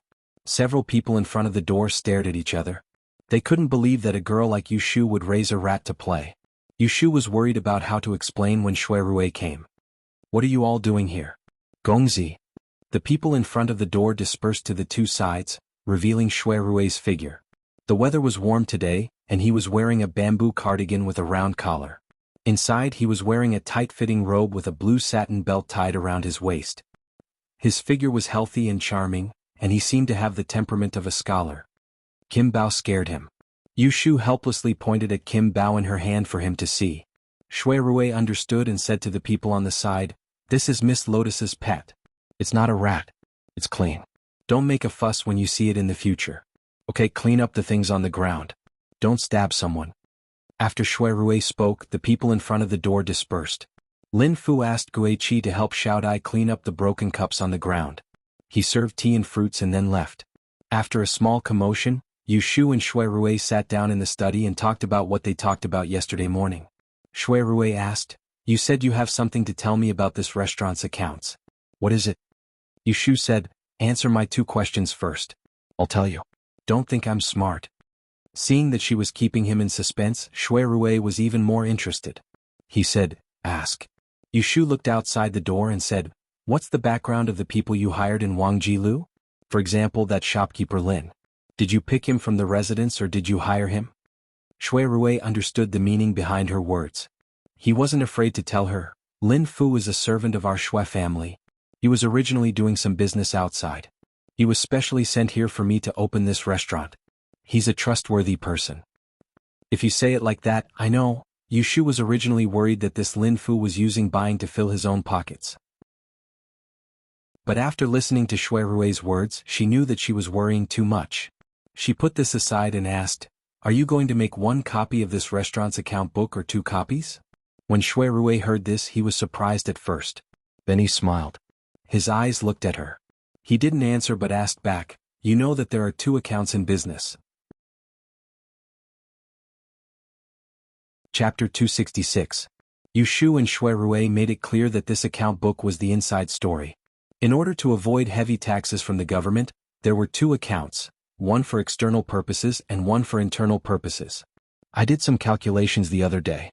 According to Wang Jilu's wine list, the two accounts together can reduce at least 50% of the tax, which is equivalent to about 20% of a month's profit. If the business is booming, this 20% is not just a few hundred taels of profit. I see that it is not as if you do not know about this business. I told you about it because I wanted to ask you, what are your plans? Are you going to abide by the law or are you going to push the boat with the current so that I can have an idea? Facing Yushu's question, Shui Rui was not in a hurry to answer. After drinking half a cup of tea, he deliberated and said, "I originally wanted to wait for this restaurant to open for a month or two before mentioning this matter to you, but since you took the initiative to ask today, I might as well tell you in advance. I originally planned to make two accounts, but not to avoid taxes, but to prevent people from being jealous." Ha! Hearing this, Yushu could not help but laugh and said bluntly, "You have not even opened for business and you are already worried about other people's jealousy. What if you lose money?" Hearing this jinx, Shui Rui glanced at her and said, "This business of mine only profits and no losses." Yushu laughed dryly and did not say goodbye to him. She asked, Then have you found someone to do the accounts? Shui Rui shook his head and said, I have not found a suitable person. Making fake accounts is much more difficult than making real accounts. The 2 accountants I found are not proficient in this field, and I am afraid that there will be a mistake. It is also not appropriate to go outside to hire someone, in case the private accounts are leaked and be used against by others. I am worrying about this matter. Do you have any good ideas? Yu Shu thought for a moment and said, How about I recommend a person to you? Shui Rui asked curiously, Where is the person from? Yu Shu raised her hand and pointed at her nose. It's me. Shui Rui laughed and said in delight, Don't try to tease me. Making accounts isn't the same as making calculations. You've only studied at the Taiheng Trading Company for a few days, so how could you possibly know how to make false accounts? When Yu Shu saw that he didn't believe her, she felt depressed. If she didn't want to help him, she wouldn't have done this. How do you know that I can't? Yu Shu slapped the table and interrupted his laughter. I have a ready-made account right now. It's the one you showed me a while ago. It's the cost of building this restaurant. Give me 1 day. Tomorrow I'll make another account for you. Then you can decide whether I can do it or not. Shui Rui thought she was trying to be brave. He didn't want to discourage her, so he smiled and said, Okay, you can try. Shui Rui didn't have lunch at Wangji Tower and left. It wasn't that he didn't want to stay for lunch, but Yu Shu took his words and went into the study to calculate the accounts. He didn't want to be alone, so he left after a while. Yu Shu didn't come out of the restaurant until dusk. She locked the account in the cabinet and didn't take a single one with her. She went back to the Ji family. As soon as she entered the courtyard, she heard from Sunny that Ji Xingxuan came to see her in the afternoon. Sunny learned what Yu Shu said before she left. Miss Minglan also said that she will come back after dinner. Okay. Yu Shu was a bit surprised. She thought that the 3 copper coins would make it difficult for Ji Xingxuan for at least 3 to 5 days. In less than 3 days she already found all of them? She sat on a chair to rest and put Kim Bao on her lap. Yu Shu ordered Sunny, Go tell the kitchen that they don't need to bring me dinner. I already ate outside. Yeah, Sunny said, glancing fearfully at the thing on her leg and running away. Yu Shu went into the room and found a book of Yi Shu. She lay on the couch in the living room and flipped through it. Her mind was thinking about the unfinished account for the day. It was quiet outside. The sound of footsteps was very obvious. The curtain rustled. She didn't look up for a long time when she heard a displeased female voice say, Miss Yu, our young miss is here. Yu Shu covered her mouth with the book and yawned. She turned her head to look at the master and servant pair who came in. Ji Xingxuan was still the same. She had her face covered and looked like a thief. The maidservant was holding a tray with soup bowls on it. Did you find the 3 coins for divination? Ji Xingxuan nodded and walked straight to the couch. She stretched out her hand and showed her 3 old copper coins in her palm. There were also a few fingers wrapped in gauze. There was a strange smell of medicine. It was obvious that she had suffered. Yu Shu, the scoundrel, was amused and didn't have any sympathy. She pretended to pick up the 3 copper coins and examine them. She put them back in her palm and asked, Did you personally find the 1,024 copper coins? Yes. It was hard to tell whether Ji Xingxuan was happy or angry. Only her reddened eyes revealed that she hadn't slept well for the past 2 nights. Did you pick out the 3 coins according to Daoist Qing Zheng's method? Yes. Yu Shu squinted her eyes and smiled. She deliberately stepped on her sore spot. How many times did you throw them? Ji Xingxuan's eyes flashed and she said in a low voice, 8 times. Choosing 3 coins from the 1,024 copper coins would take at least 500 times. If the last 2 times didn't get 3 coins, they would have to throw them again. 8 times would be less than 5,000 times. Haha, you only threw 8 times. I thought you would throw at least 10 times. You're really lucky. Yu Shu didn't hide the gloating expression on her face. Ji Xingxuan's maidservant, Yun He, glared fiercely at Yu Shu and slammed the tray in her hands on the table. She picked up the bowl of soup and handed it to Yu Shu. She coldly said, Miss Yu, our young miss wants to thank you for your advice. She specially ordered the kitchen to make chicken soup for you. You should drink it while it's hot. Yu Shu was amused again.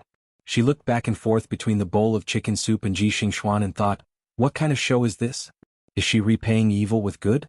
There's no need for chicken soup. My body is very healthy, so I don't need nourishment. Let your young miss drink it later. I think she has lost weight in the past 2 days. Her wrists are very thin.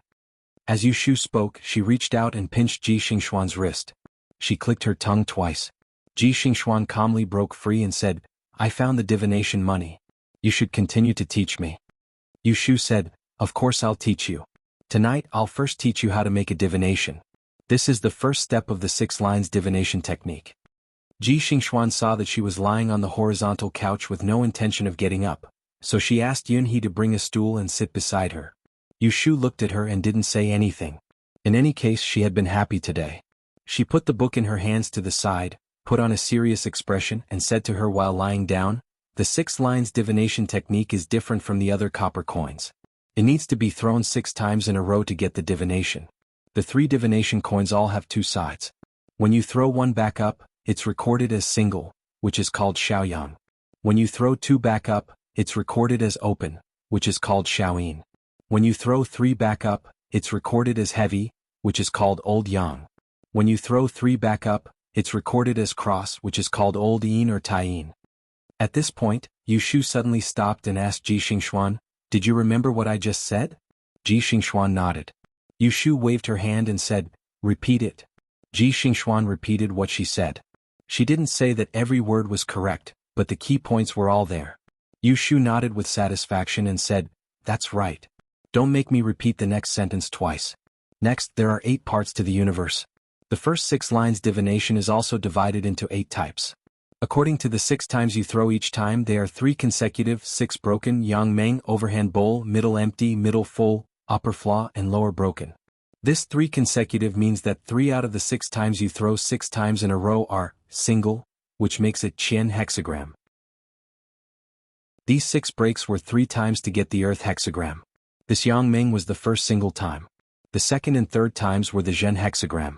Seeing that Yu Shu's explanation was getting more and more complicated, Ji Xingxuan did not dare to be careless. She secretly noted it down as she asked Yunhe to bring a pen and paper.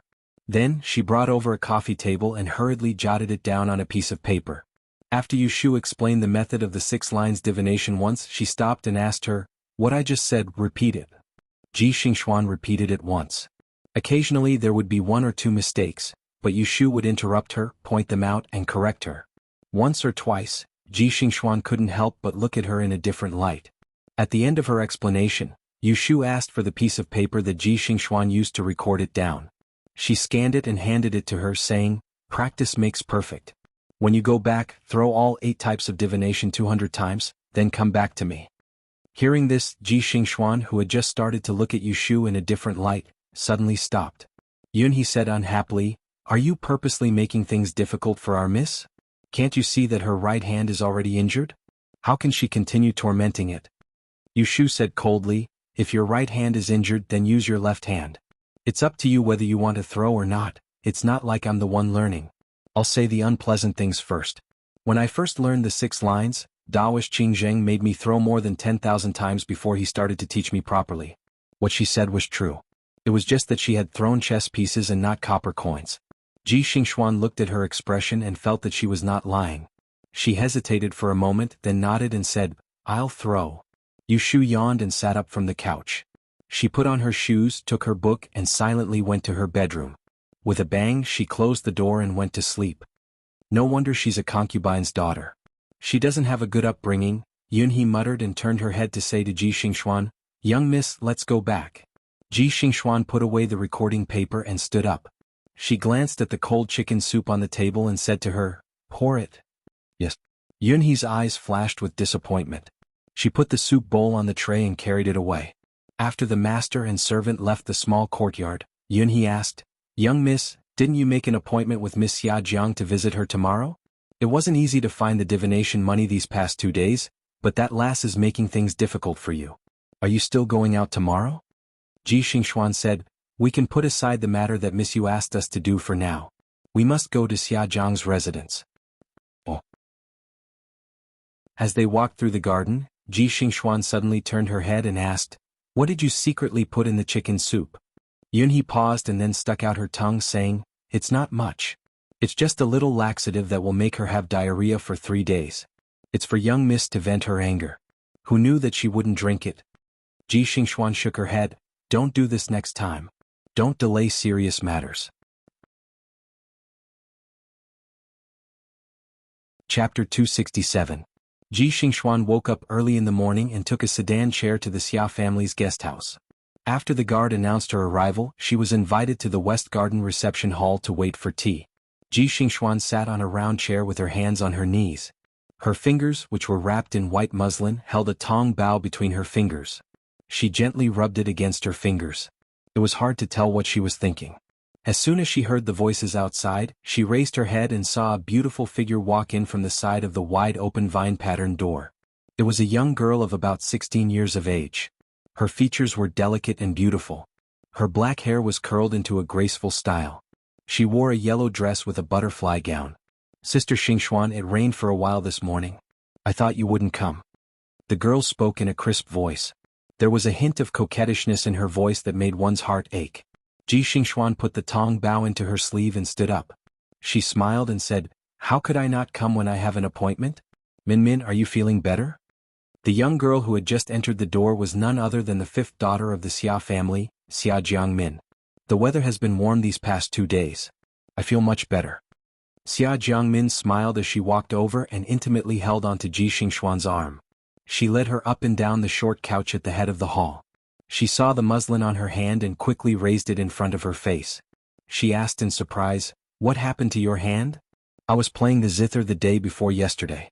I got distracted and hurt myself." "Why were you so careless? Did you apply medicine?"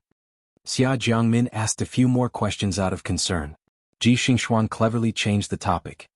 "Have you read the 2 books I brought you last time?" Xia Jiangmin nodded happily. "I've read them. That Green Sua High Opinion is very interesting. I was still reading it before you came.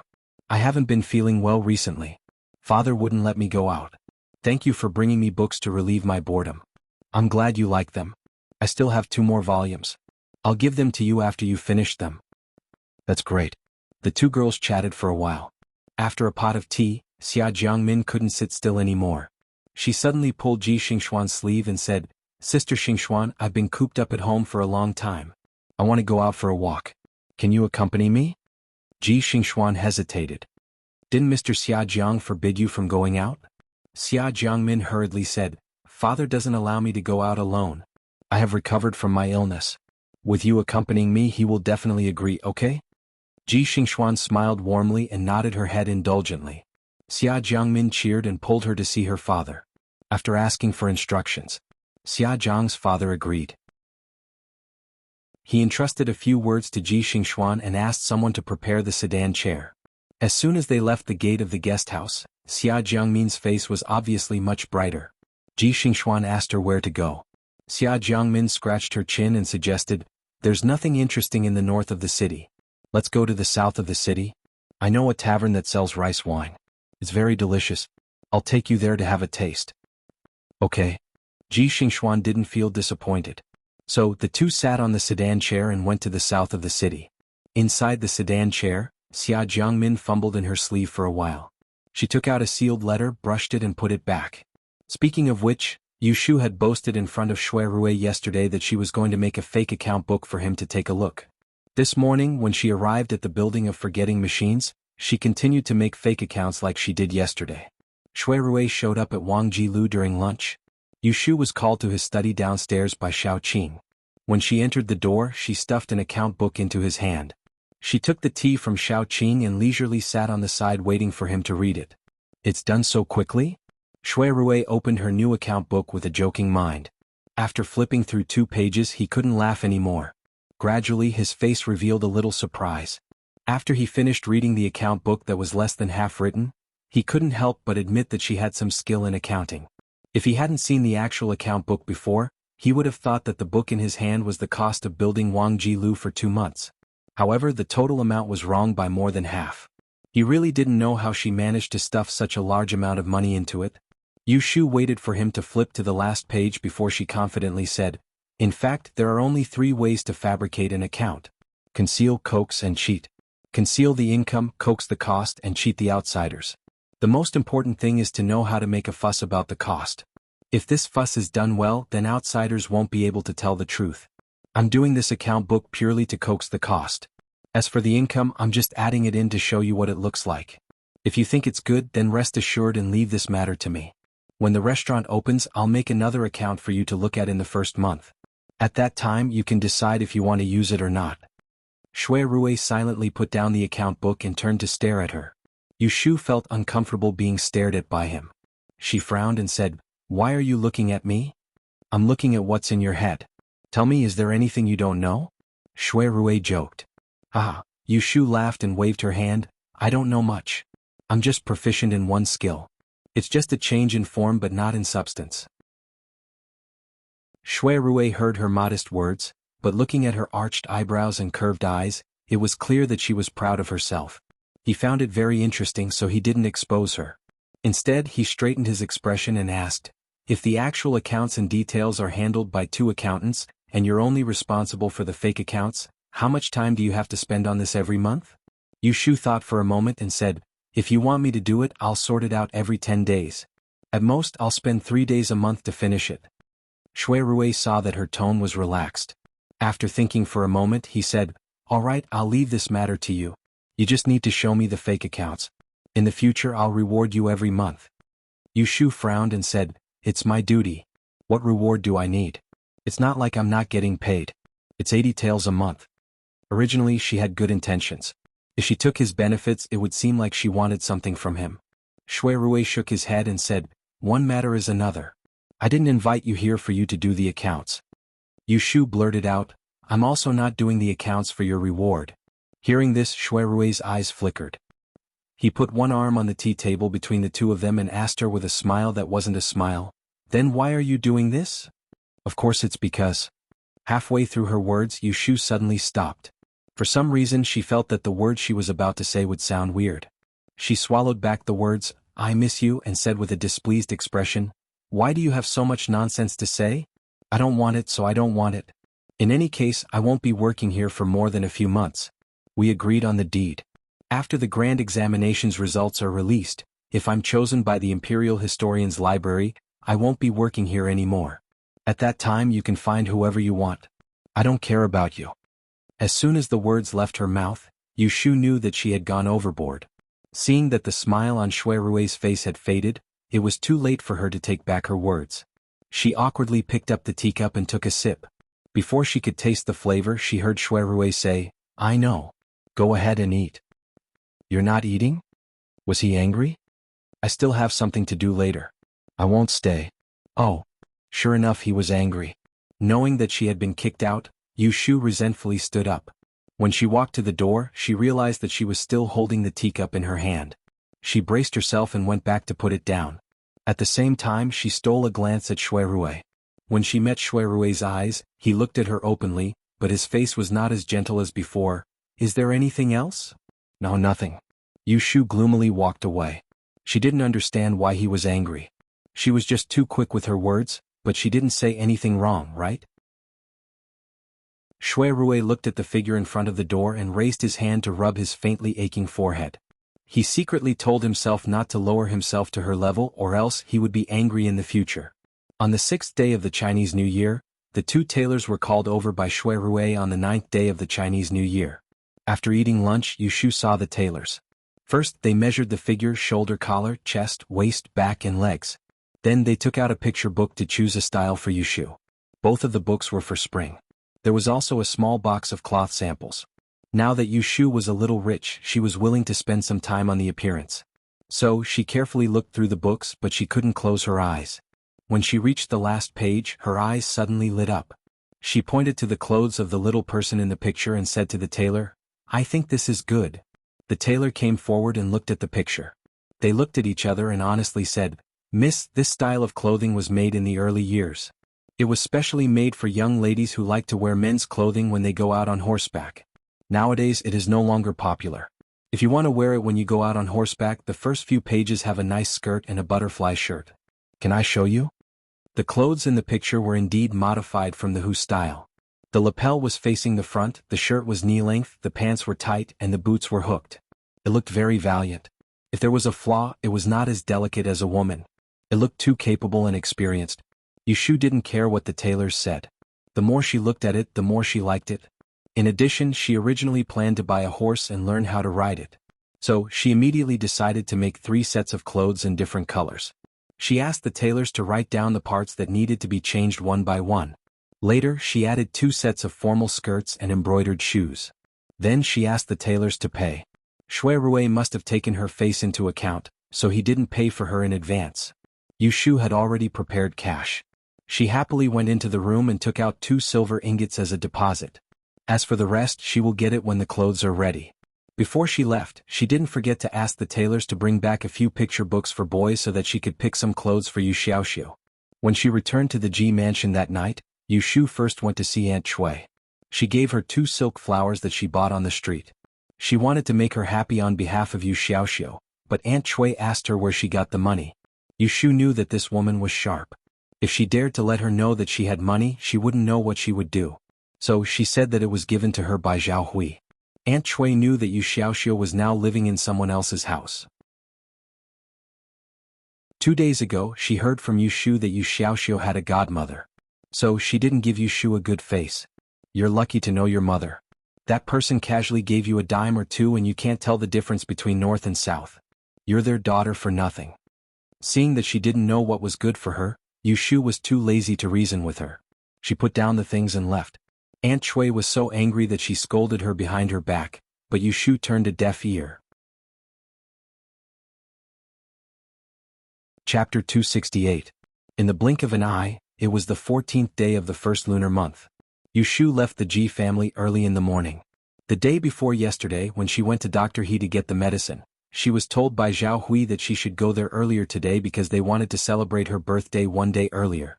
Ji Xingxuan had thrown enough 6 lines and 8 images yesterday, so she learned the first step of starting a hexagram.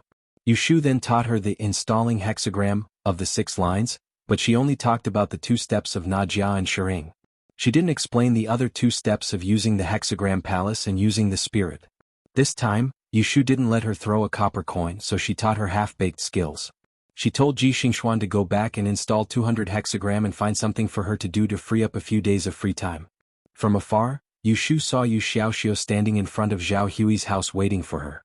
She called him and the child ran over happily. He was happier to see Yu Shu than anyone else. Sister, have you had breakfast? No, is there any food at home? And? Aunt Hui asked the chef to make you sweet red bean porridge and a pot of eggs. She's waiting for you to eat. Yu Shu was pulled home by Yu Xiaoxiu. They first went to the backyard to see Zhao Hui. In the central room, He Fangji was taking Zhao Hui's pulse. When he saw the 2 children coming in, he smiled and asked them to sit down. Because it was inconvenient for Zhao Hui to move, the whole family moved the dining table into the room for breakfast. Under Zhao Hui's expectant gaze, Yu Shu drank 2 bowls of porridge and swallowed 3 eggs.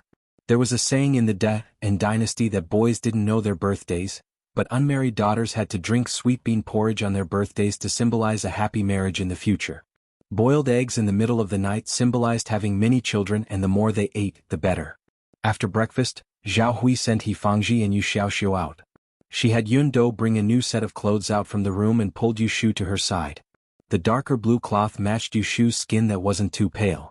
Yu Shu really liked how Zhao Hui treated her like her own daughter.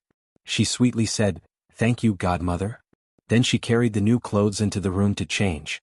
The clothes that she had measured at Wangji Tower the other day weren't ready yet. Today she was wearing the new clothes that Zhao Hui had made for her during the new year. After changing into the new clothes, Zhao Hui added a white jade hairpin to Yu Shu's hair. She said it was a gift from Dr. He. "This is great. You're becoming more and more like a girl. Tomorrow you'll be a 16-year-old girl." Zhao Hui lovingly tucked Yu Shu's hair. She felt very sorry for this child who had such a twisted fate. Every time she saw her, it was like seeing herself in the past. She had no one to rely on and could only work hard to live by herself. In the past, her life was hard, so she couldn't do much for her. Now everything was better. As an elder, she wanted to do what she could. When it was almost noon, Pei Jing also came, but he was empty-handed. Zhao Hui laughed at him. "Why is sworn brother being so stingy today? You didn't bring anything for the child's birthday.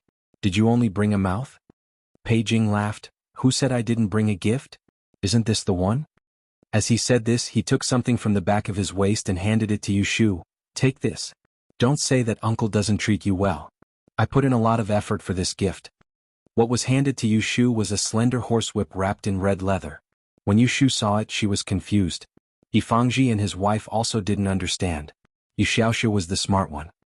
He clapped his hands and stood up, excitedly saying, "You want to give Jieji a horse?" Pei Jing reached out his hand and patted his head, smiling. Isn't that right? Yushu had been thinking of buying a horse for a long time. Before the new year, she asked Pei Jing about buying a horse. Pei Jing paid attention and happened to have some connections. A few days ago, when he heard that Yushu was celebrating her birthday, he took this opportunity to give her a gift. When the others heard this, they were dumbfounded. It was because Pei Jing, this uncle, was more generous than his own father. Our Taihing Chamber of Commerce is in charge of a few horse dealers. A few days ago, they sent a batch of good horses to the capital. I rushed to pick and chose a gentle mare for you. It's just 3 years old. I originally wanted to bring it over this morning, but because it's pregnant, I had to give it up. You can bring it back in 2 days. This gift was too generous. Yushu was embarrassed to accept it. A horse that was sent to the capital to be sold must not be cheap, especially a mare that could be matched. If it wasn't 200 or 300 taels, it would be considered touching the horse's butt. Although Zhao Hui and He Fangji also felt that this gift was too generous, they didn't want to interrupt. Pei Jing was a smart person. He saw through their thoughts and said to Yushu, "What? You don't want to accept uncle's kindness? Silly child, can't you see that uncle is trying to curry favor with you?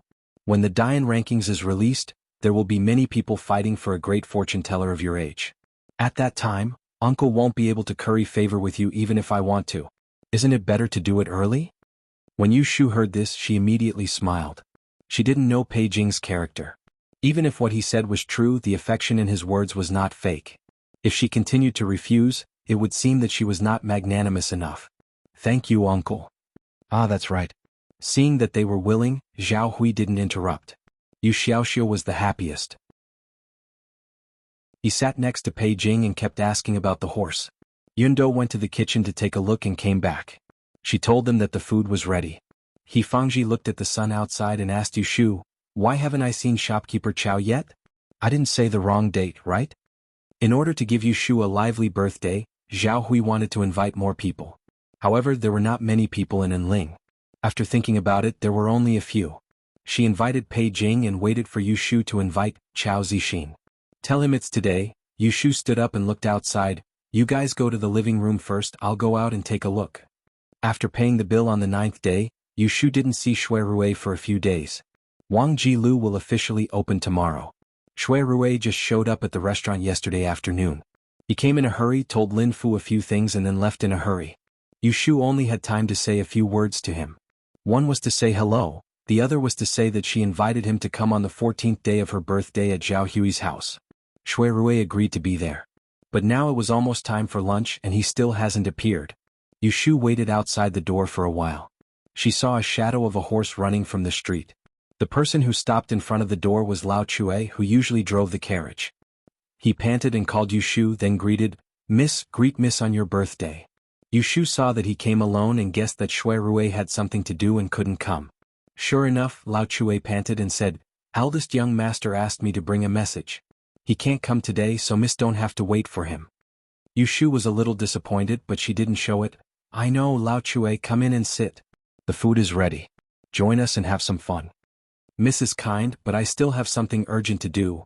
Lao Chue hesitated for a moment, then looked around and saw that there was no one. He moved forward and whispered to her, "To tell Miss the truth, young master really can't leave today. The 9th prince returned to the capital the day before yesterday.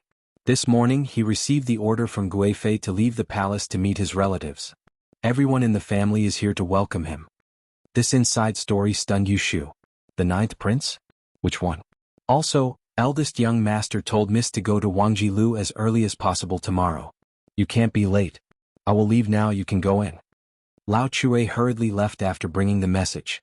Yushu stood alone at the door for a while. She thought that the 9th prince should be the son of the Guifei of the Shui family. "Sister, is brother Chow here?"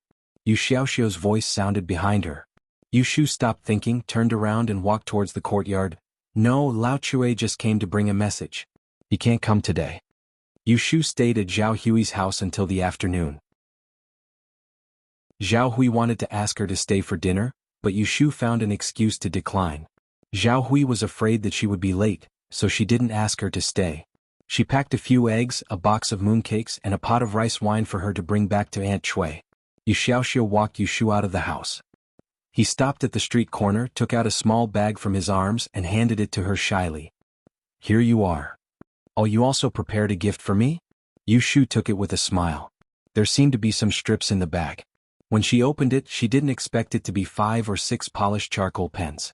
Looking at the thickness, they seemed to be burnt willow branches. It was rare that none of them were cracked. The pen head was also carefully sharpened. The pen body was also covered with a delicate cloth cover to prevent fingers from getting black when holding the pen. "Ah, you made this?"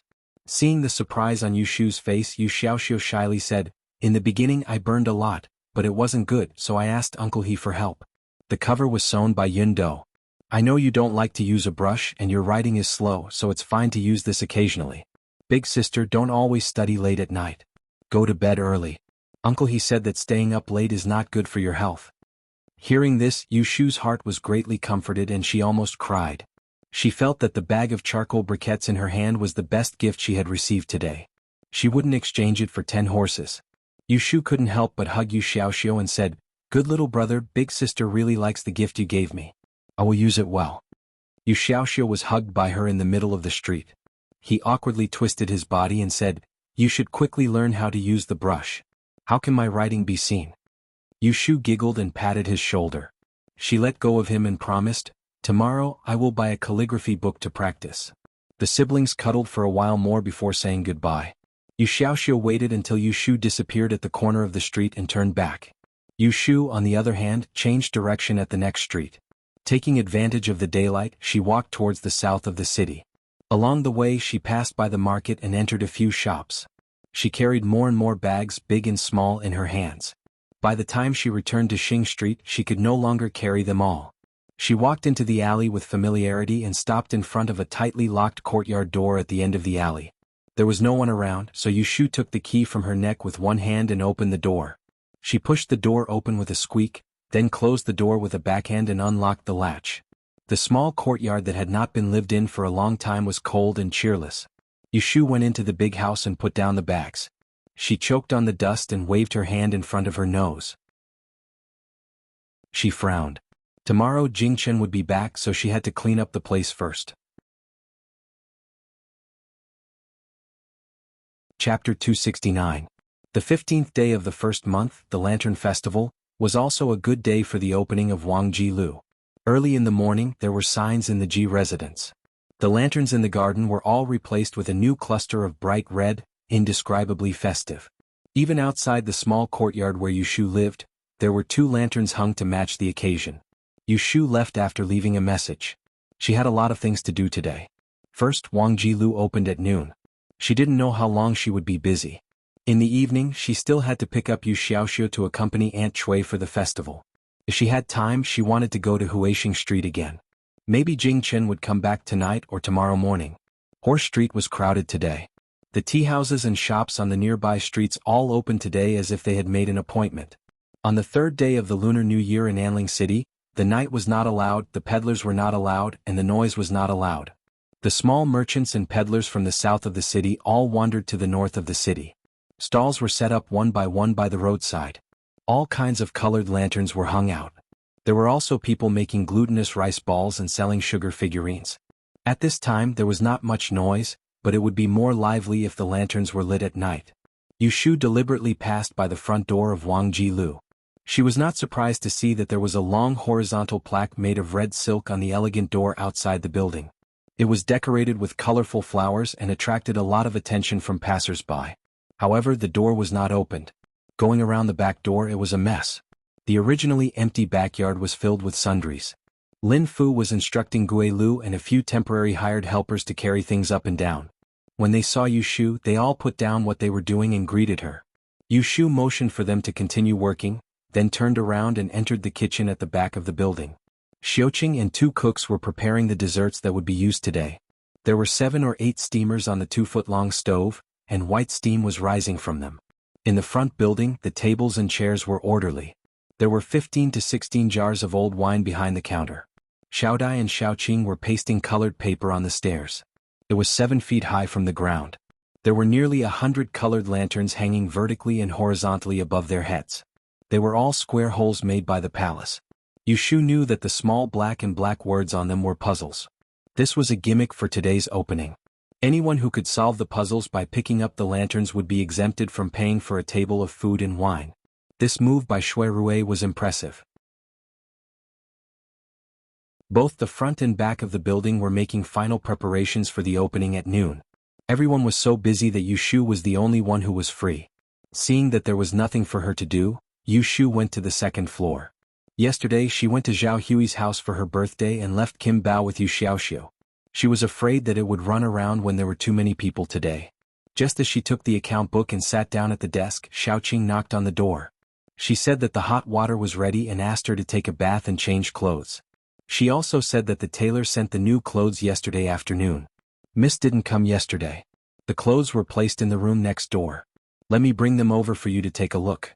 The stitches are very meticulous. Hearing this, Yu Shu was stunned and asked her to bring the clothes to this room. Xiaoqing went to carry a pile of neatly folded clothes and put them on the bed. Yu Shu shook them out and looked at them one by one.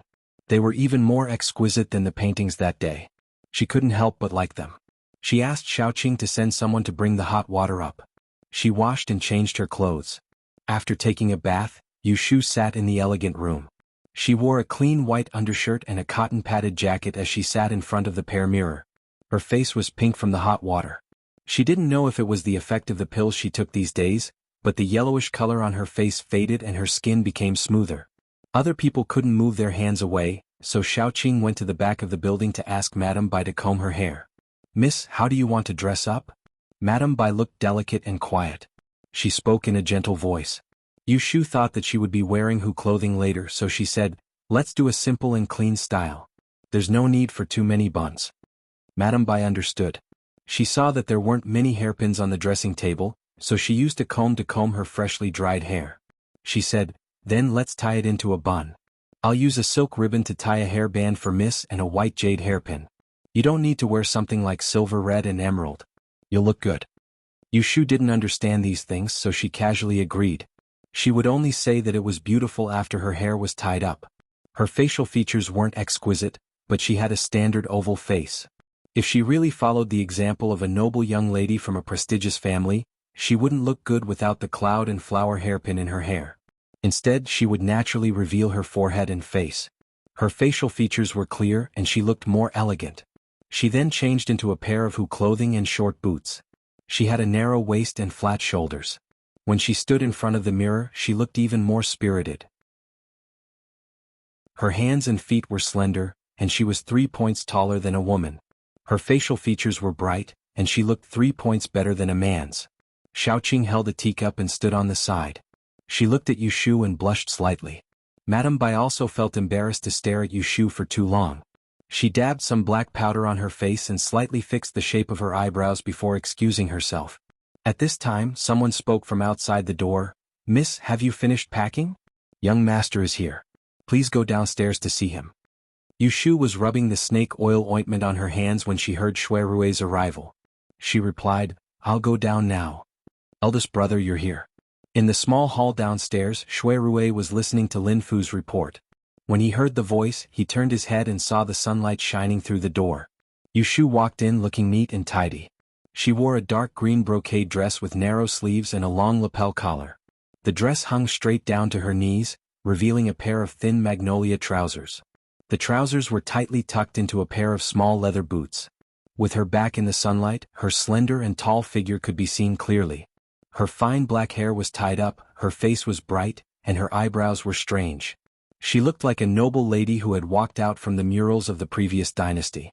Even though Shui Rui had seen all kinds of women until now, his eyes could not help but be dazzled by her. Yu Shu didn't notice the unusual expression in Shui Rui's eyes. She walked over and even stood in front of him, and then she straightened her collar and praised. The craftsmanship of those 2 tailors you found is really excellent. This dress fits me very well. Shui Rui smiled and regained his senses. He picked up his teacup to conceal the trace of excitement in his heart and said, It's good that you like it. I'll find them next time. Have you eaten breakfast? Yu Shu sat down on the armchair on the other side of the tea house and replied, Yes, I ate on the way here. Shui Rui said, I'll ask them to prepare the dishes. You can eat later. The kitchen will be busy at noon and will not be able to prepare. Yu Shu agreed. Shui Rui looked at her and said, Yesterday I did not attend your birthday banquet as promised. Are you unhappy? Yushu smiled. How can you be so petty? It's not like you did not come on purpose. Shui Rui nodded. Old Shui must have told you that the ninth prince has returned to the capital. Yesterday he left the palace and came to our residence. It is inconvenient for me to leave. Yushu was curious about the ninth prince. Hearing him mention it, she took the opportunity to ask, has the ninth prince been away from the capital for a long time? How come I have not heard anything about him in the capital? Shui Rui poured a cup of tea and handed it to her. He said, it is not strange that you do not know. The ninth prince is the son of the imperial concubine. He is actually my cousin. Because his body was weak when he was a child, he was often troubled by ghosts and gods. So, he was sent to the holy land of the Taoist sects in the mountains to cultivate. He only returns to the capital once every 3 years. He does not show his face often. So, not many people talk about him. Oh, I see. After hearing about the ninth prince, Yushu could not help but think of Jing Chen. Both of them were sent to the Taoist sects to save their lives. The ninth prince could still come back to see his relatives once every 3 years. However, Jing Chen stayed for 18 years. It was not easy for him to leave the mountain. On the way back to the capital, there were many twists and turns and he almost lost his life. She did not know if the ninth prince and Jing Chen were from the same Taoist sect. Young master, the meal is ready. Yushu just thought of something when she was interrupted by the voices outside the door. She collected her thoughts and followed Shui Rui to the next room to eat. When it was almost noon, there was a sudden sound of gongs and drums on Horse Street. The people on the street were attracted by the noise and gathered in the middle of the street. They gathered outside a newly built restaurant to watch the bustle. There were gongs and drums in front of the door. There were dragon and lion dances and embroidered balls flying. There was a long string of firecrackers hanging in front of the door. It was obvious that the restaurant was going to open today. Yushu and Lin Fu stood at the door and watched as more and more people gathered outside. When it was almost time, Lin Fu reported to Yushu and went to the door to speak. He had a loud voice. He first thanked the villagers for their support and asked Xiao Qing and Xiao Dai to bring the plates out to distribute the happy points to the onlookers. He then took the opportunity to say a string of auspicious words to win the hearts of the people. Finally he shouted loudly, "It is the auspicious time. Let our chief steward burn the red incense." Yushu knew that it was her turn to show up. She took the incense from Gui Lu's hand and a little smile hung on her face. She walked out of the door unhurriedly and stood in front of the long string of red incense in front of the door. The onlookers outside the restaurant were guessing which family in the north of the city was behind such a big restaurant when they saw a young girl dressed in a strange outfit walk out. They were startled at first, but then they realized what was going on. They saw her raise her wrist high, and then they heard the sound of firecrackers exploding in their ears. The sky full of wedding smoke blinded their eyes. When the sound of firecrackers died down, they turned their heads to look, but the figure had already disappeared. The red silk plaque on the door had been uncovered, revealing the words Wangji Tower written in calligraphy. Yushu lit the firecrackers and took off the plaque. She turned around and went in. If it was not for Shui Rui's inconvenience to show up, she would not have the chance to do such a glamorous job. Lin Fu took over Yushu's position in front of the door and welcomed them with a smile. "Guests, please come in. Our Wangji Lu has an auspicious opening today and it is held in the Upper Yuan dynasty. Those who can guess the lantern riddles will be exempted from all drinks." Hearing that, the people outside the restaurant looked at each other and after a while, they all rushed into the restaurant. Let's not talk about how they were dazzled by the exquisitely carved tables and chairs, bowls and saucers, as well as the rare glass screen when they entered Wangji Tower. In short, the 20 tables downstairs were quickly filled, and there were still customers coming in. Yushu stood at the entrance to the rear hall and watched for a long time before she let down the curtain and went to the rear courtyard to report to Shui Rui. She just happened to miss 2 young misses who held round fans in their hands and covered their faces as they walked in with their maidservants. "2 young ladies, there are no seats downstairs. There are private rooms on the 2nd floor. Shall I lead you up?" "Min, I think there are too many people here. Why don't we go somewhere else?" Ji Xingxuan liked peace and quiet. Seeing the noise here, it was hard for her to not like it. She frowned and turned to ask the person beside her. Xia Jiangmin smiled. "I just heard from the people on the street that this restaurant is opening today. If you answer the lantern riddles correctly, you will be exempted from the meal. With such a good thing, why go elsewhere? Let's just stay here. Waiter, bring us upstairs."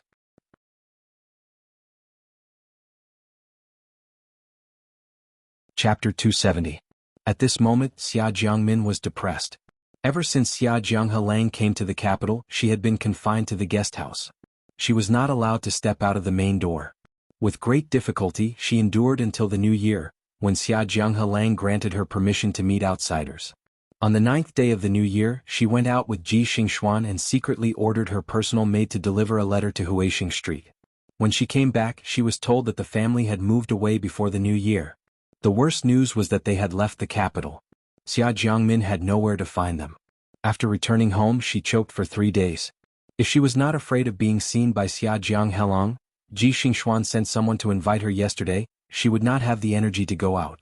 Coincidentally, when she walked to Horse Street, she heard passers-by talking about the opening of the restaurant. She was in a good mood and pulled Ji Xingxuan to join in the fun. In a private room on the 2nd floor, the two women sat down and looked around. They were very satisfied with the elegant and pleasant environment. "What signature dishes do you have here?" Ji Xingxuan asked. Today she was the one who invited Xia Jiangmin out. Naturally she had to be the host. The waiter said, "There are many signature dishes. Cold, hot, meat and vegetable. Whatever you have eaten outside, we have it all in Forgotten Plain." Ah, what a big tone. Xia Jiangmin smiled and suddenly interrupted. She took out a pair of ivory chopsticks from the small rack and tapped them on the table. "Let me ask you, is it true that your restaurant is offering lantern riddles today? If you get it right, you'll get free food." The waiter said, "It is true. Look at the lanterns above your head. There are ready-made riddles on it. However, you can only answer once per table. It is limited to 50 taels of food and wine. If you answer correctly, you will have to pay for it." Xia Jiangmin frowned. "What if I order too much?" The waiter said, "It doesn't matter if you order too much. If you exceed 50 taels, there will be one question for each dish. If you answer correctly, you will have free food." "Interesting." Xia Jiangmin smiled again and turned to ask Ji Xingxuan, "Jie, what do you think of the riddles?" 8 or 9 out of 10. Ji Xingxuan's expression was calm as if she didn't know how to be humble. However, she didn't sound arrogant at all when she said this, as if it was nothing out of the ordinary.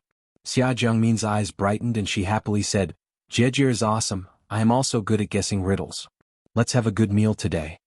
Her eyes flickered, she put down her chopsticks and said, "Waiter, pick 20 of your restaurant's best dishes and bring them up, no matter the price." The waiter looked at their attire and knew that they were rich and respectable. He was not afraid that they would renege on the bill later. He said, "I will go and order the dishes. Miss, please wait for a moment." Seeing how excited Xia Jiangmin was, Ji Xingxuan frowned slightly but didn't say anything. Yu Shu went downstairs and returned to the backyard. She knocked on Shui Rui's door and went in to explain the situation outside. Finally, she teased him, "I think there are a lot of people in this banquet who have some knowledge in their bellies. Just wait for today's big payout. You'll have to pay a few thousand taels of silver." Shui Rui flipped through the book in his hand and said, "The more you lose, the more you will earn in the future." Yu Shu also understood this logic and didn't say anything more. She looked at the heavy book in his hand and asked curiously, "What are you reading?" "The files of the Supreme Court over the years." Shui Rui paused and added, "They are all unjust cases."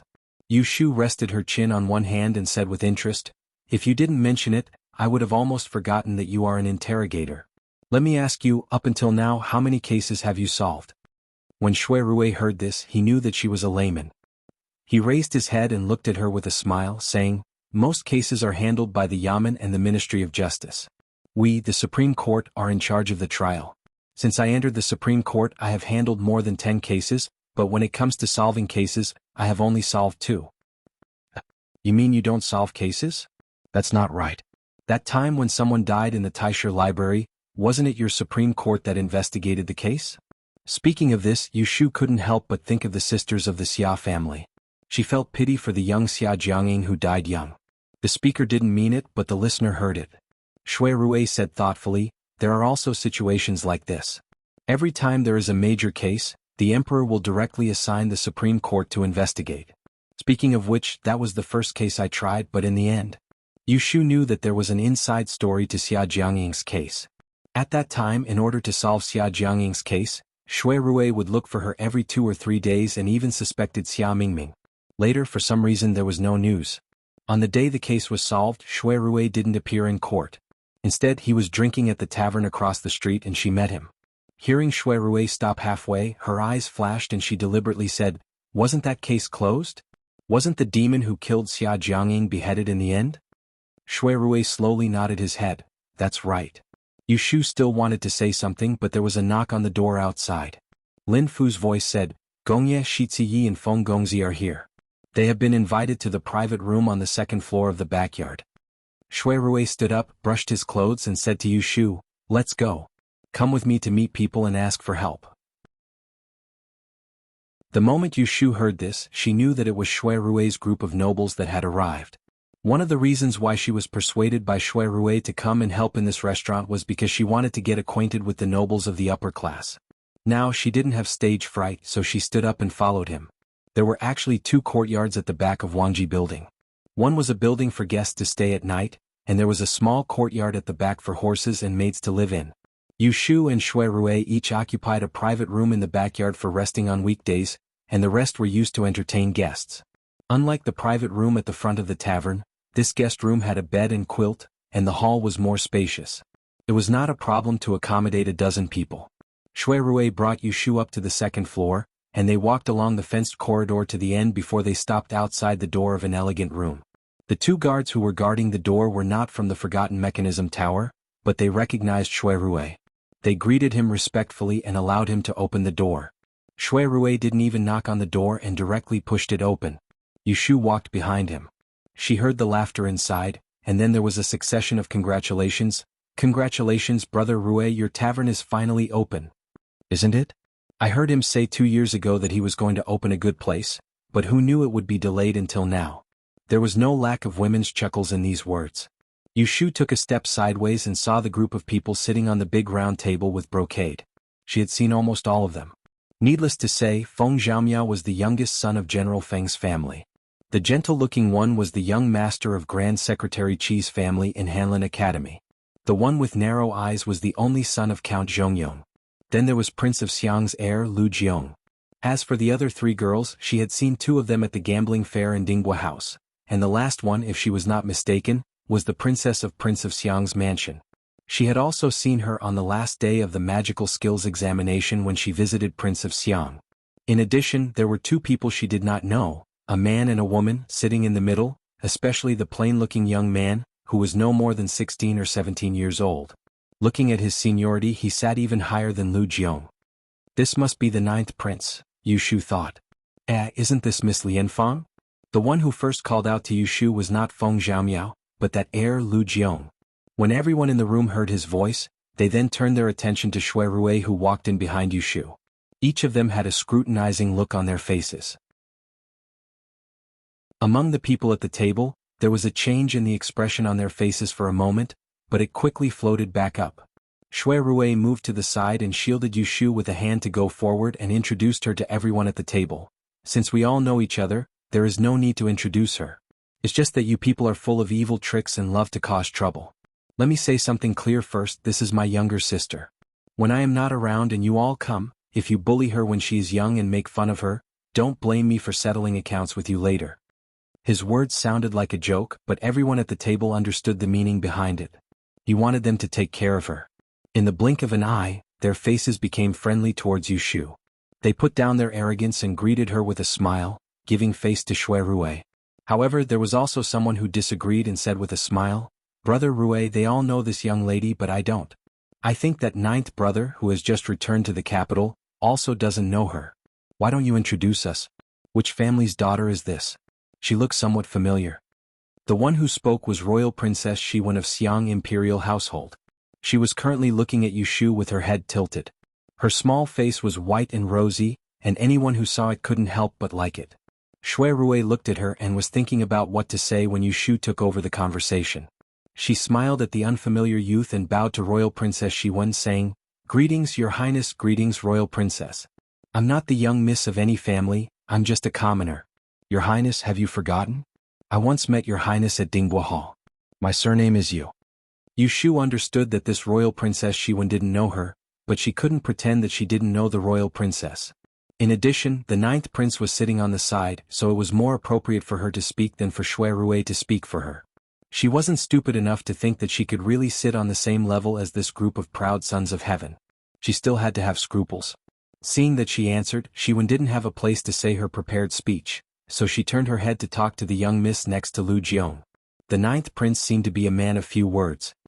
He only nodded at Yushu and then turned his gaze to Shui Rui, saying, "Everyone sit."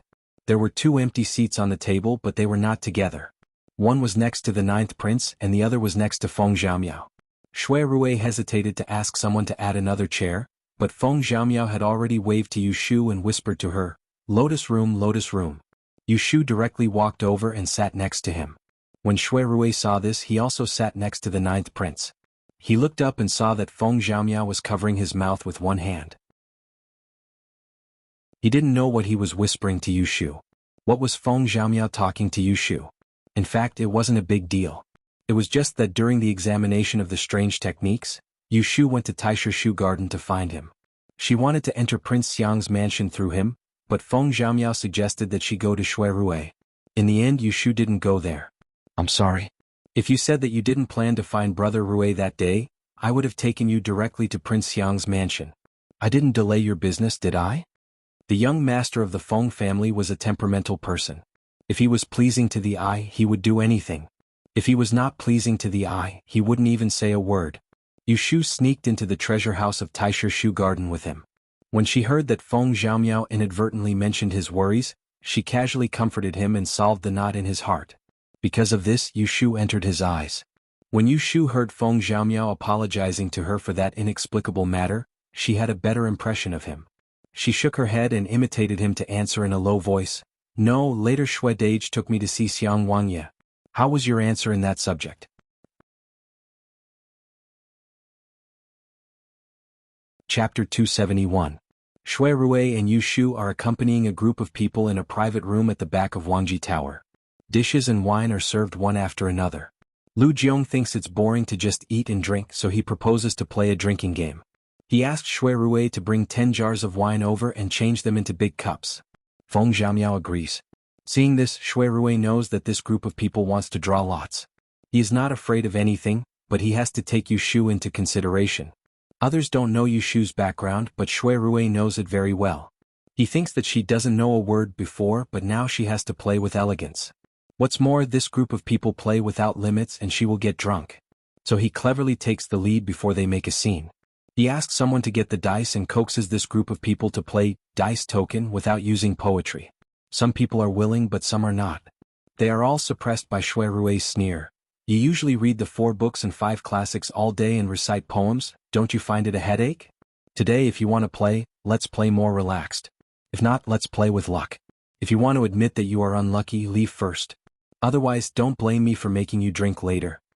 Everyone present at the table refused to admit defeat, and none of them were willing to admit that they were unlucky. When they were provoked by Shui Rui's words, their interest was aroused, and all of them urged for the competition to begin quickly. There were even some who laughed and said that they would teach Shui Rui a lesson later. Yushu heaved a sigh of relief in her heart when she saw that she didn't have to play around with words, and she guessed that Shui Rui was trying to excuse her, so she seized the opportunity when Shui Rui wasn't paying attention to send a grateful gaze over. Shui Rui smiled lightly when he saw this, and he said in his heart, "How could she suffer a loss with me here?" But he doesn't know that their interaction is seen by one person at the table. He thinks that they are exchanging flirtatious glances, which makes him even more unhappy. Yushu had never played dice before, but after listening to Shui Rui's intentional explanation of the rules, she had an idea. To put it bluntly, she just had to guess the numbers. Everyone pushed the ninth prince to be the official, and he was in charge of throwing the dice. Everyone at the table guessed. Those who guessed correctly would be exempted from drinking, and those who guessed incorrectly would be punished. To make things interesting, they also set up a checkpoint. Those who guessed correctly could choose anyone at the table to be punished or exempted from drinking. The 2 dice had a total of 12 points and the smallest number was 2. There were 11 people at this table, not counting the ninth prince, so even if everyone guessed different points, there was bound to be one that was missed. At the beginning of the game, Yushu guessed wrongly. The number of points added up to 7 and she guessed 10. But there were not many people who guessed correctly, only Shui Rui and Rui Lin. Shui Rui of course exempted Yushu from punishment, which caused a series of complaints. Shui Rui disapprovingly said, "You don't want me to exempt from punishment, and you want me to punish you with a cup of wine?" Everyone drank wine. Yushu was happy to escape, but something caught her attention. Young Lord Rui Lin exempted the girl sitting next to the ninth prince from punishment. This girl was the only one at the table that Yushu had not seen before. It seemed that she was accompanying the ninth prince, and Rui Lin was acting as an escort for someone else. This girl's appearance was not outstanding, at least compared to the beautiful Princess Shiwen beside her, and the gentle and lovely Miss Xie beside Lu Jiong. The only thing that could be praised was that this girl's skin was extremely white, and her skin was like ice and bones like jade. It made people want to reach out and touch her to see if she was real or not. Again, see if I won or not punish you. Feng Zhaomiao shouted, and the ninth prince shook the dice again.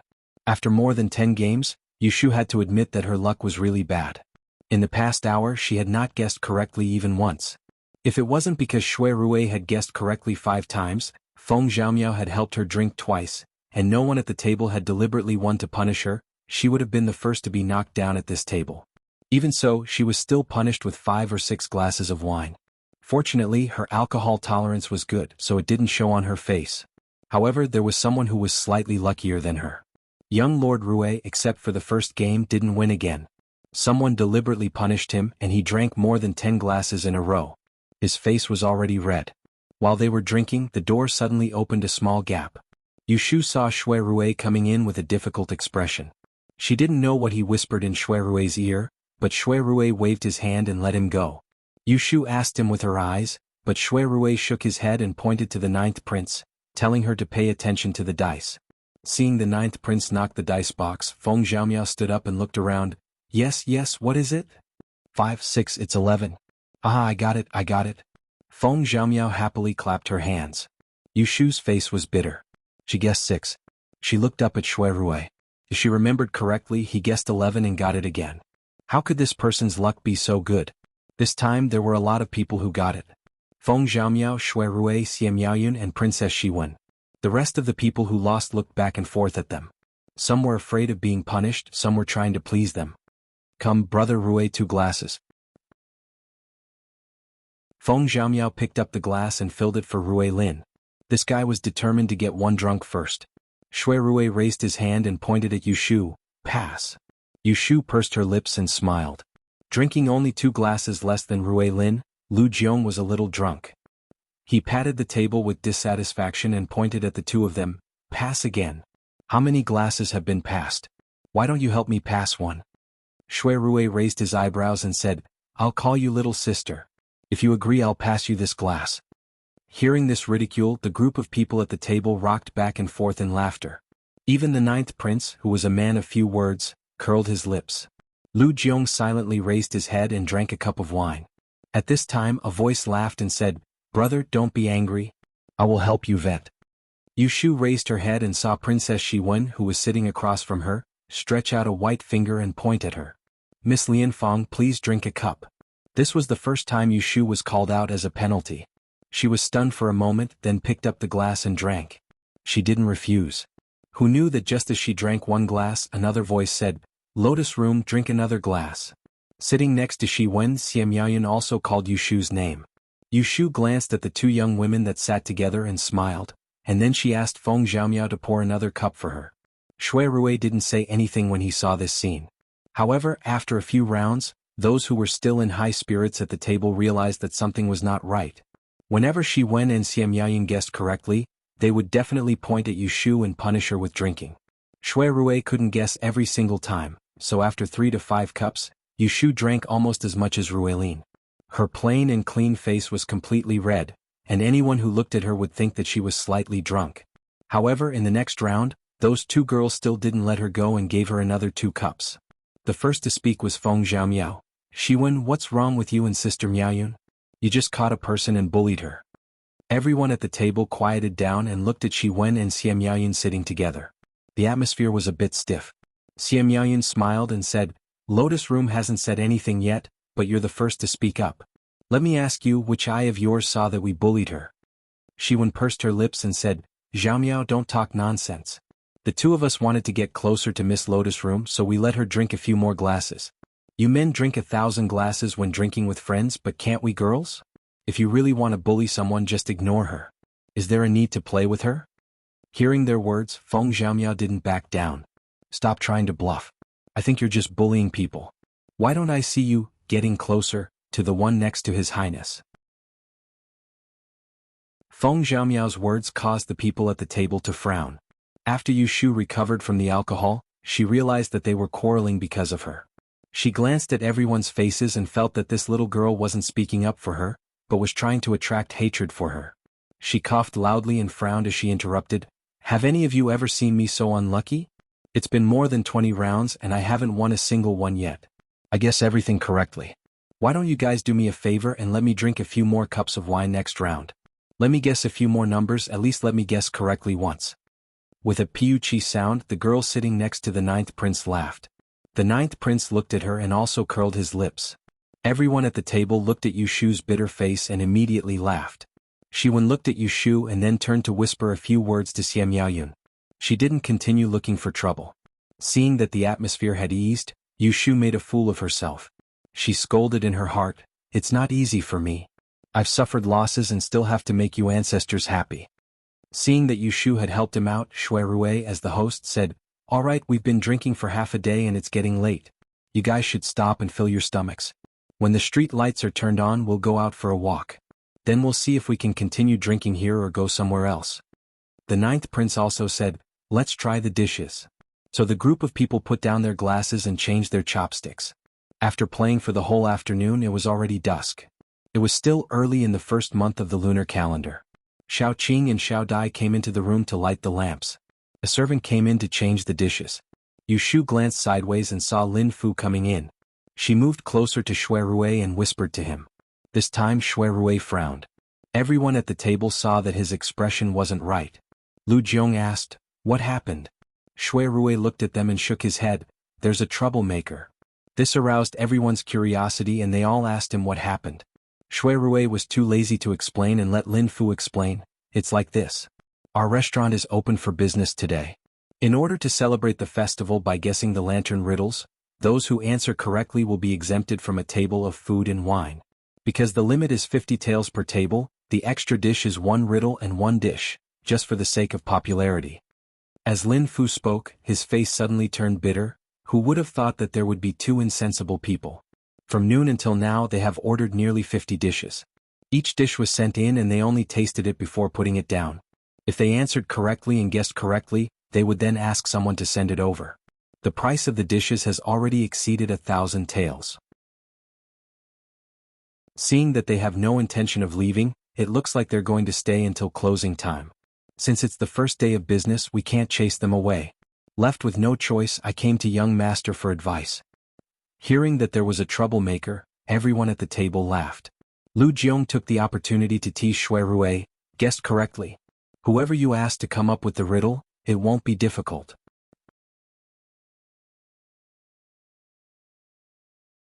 Chapter 272. Lin Fu reported to Shui Rui. When they heard about the troublemaker, the people at the table in the elegant room became excited instead. Moreover, it was the Lantern Festival today, so they needed lanterns and riddles to satisfy their cravings. Lu Jiong joked, so Shui Rui simply asked Lin Fu to fetch a dozen lanterns for him to write the riddles. Lu Jiong was not an idiot. He could see that the troublemaker had some skill. It was fine if he came up with the riddles, but if he failed, then he would lose face. Thus, he thought of a way to drag this table of people down with him without losing face. "What's the point of me coming up with the riddles alone? How about this? Each of us come up with a riddle and send it to the front. Let's see who can control the situation. How about it?" The rest of the people were itching for a fight, so they all agreed. Feng Zhaomiao's voice was the loudest, urging the servants to prepare pen and paper. Only one voice said differently, "It's not fun just like this. How about we make a bet? It's more interesting to win or lose." The group of men and women turned to look at Princess Xiwen and asked, "What bet?" Xiwen tapped her smooth chin with her finger and looked at the table of people. She smiled and said, "If the riddles are answered by the person in front, then they lose. If the riddles baffle the person in front, then they win. The winner can pick anyone at this table and ask that person to do something. No matter what it is, they must agree." Xie Miaoyun clapped his hands and said, "This is interesting." Yu Shu's eyelids twitched. She didn't know why, but she felt that these 2 girls were targeting her. Everyone looked at each other and then shifted their gaze to the ninth prince and Shui Rui, waiting for their opinion. The ninth prince said, "There's nothing else, just one thing. Don't go overboard." Shui Rui nodded and said, "No matter who wins or loses, don't hurt our friendship." Faced with the advice of her two brothers, she obediently said, "Ninth brother, Brother Rui, don't worry. We know what to do." We had the servants prepare the table for food and wine, as well as the lanterns and ink. Feng Xiaomiao couldn't wait any longer. He grabbed one and started writing. Yushu glanced at him and saw that he wrote, "A sparrow flying on the table, holding its tail, jumping into the river, hitting something."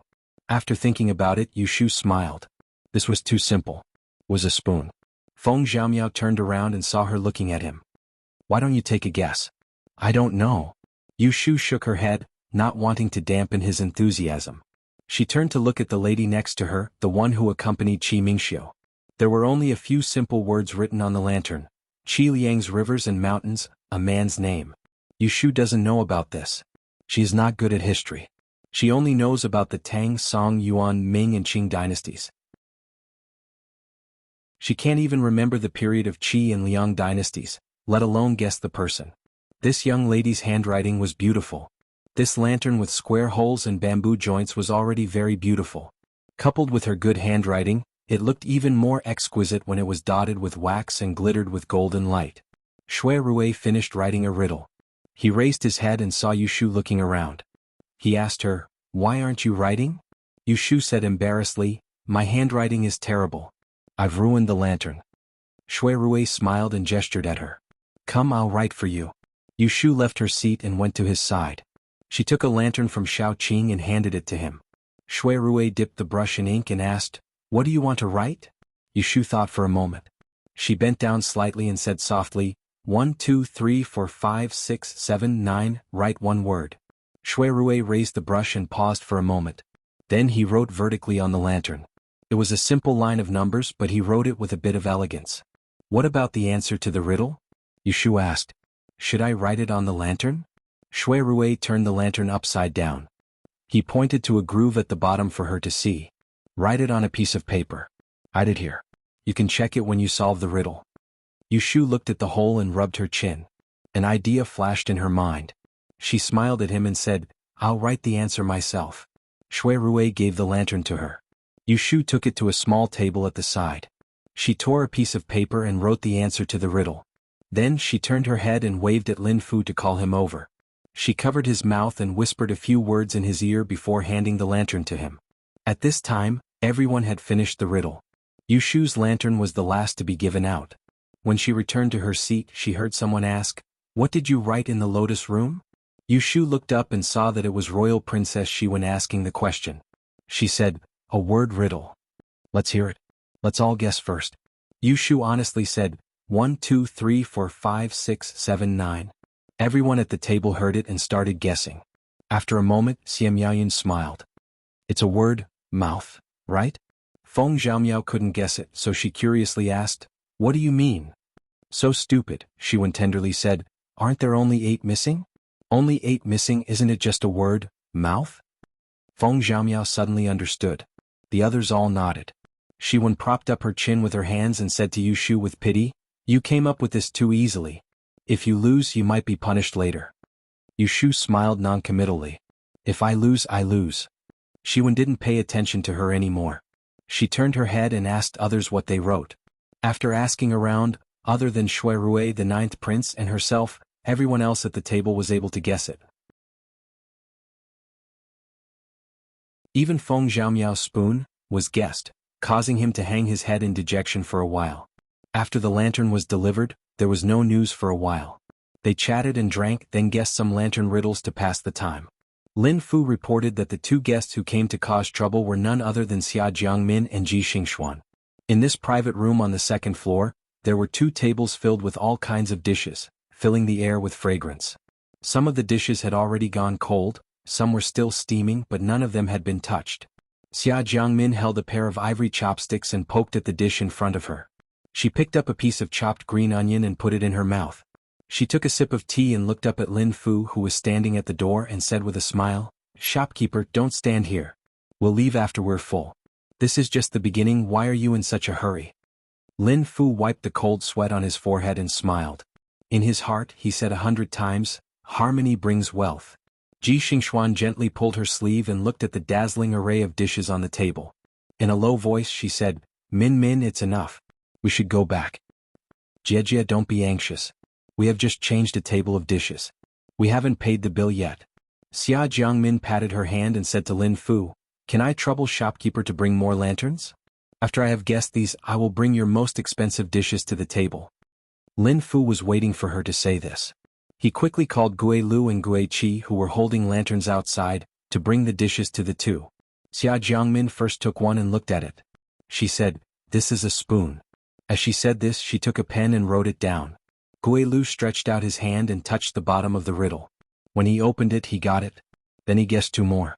When he came across a difficult one, he showed it to Ji Xingxuan. Look, Qiliang Jiangshan. What kind of person is this? Ji Xingxuan thought for a while and said, It's Emperor Liang Wu Xiaoyan. Xia Jiangmin did not ask her how she solved the riddle. She asked the waiter to take out the riddle. When he saw it, he got it. He said happily, Jie is so smart. Ji Xingxuan heard her praise but was not happy. She smiled helplessly and wanted to persuade her to go back. But Xia Jiangmin turned her head and looked at the riddle again.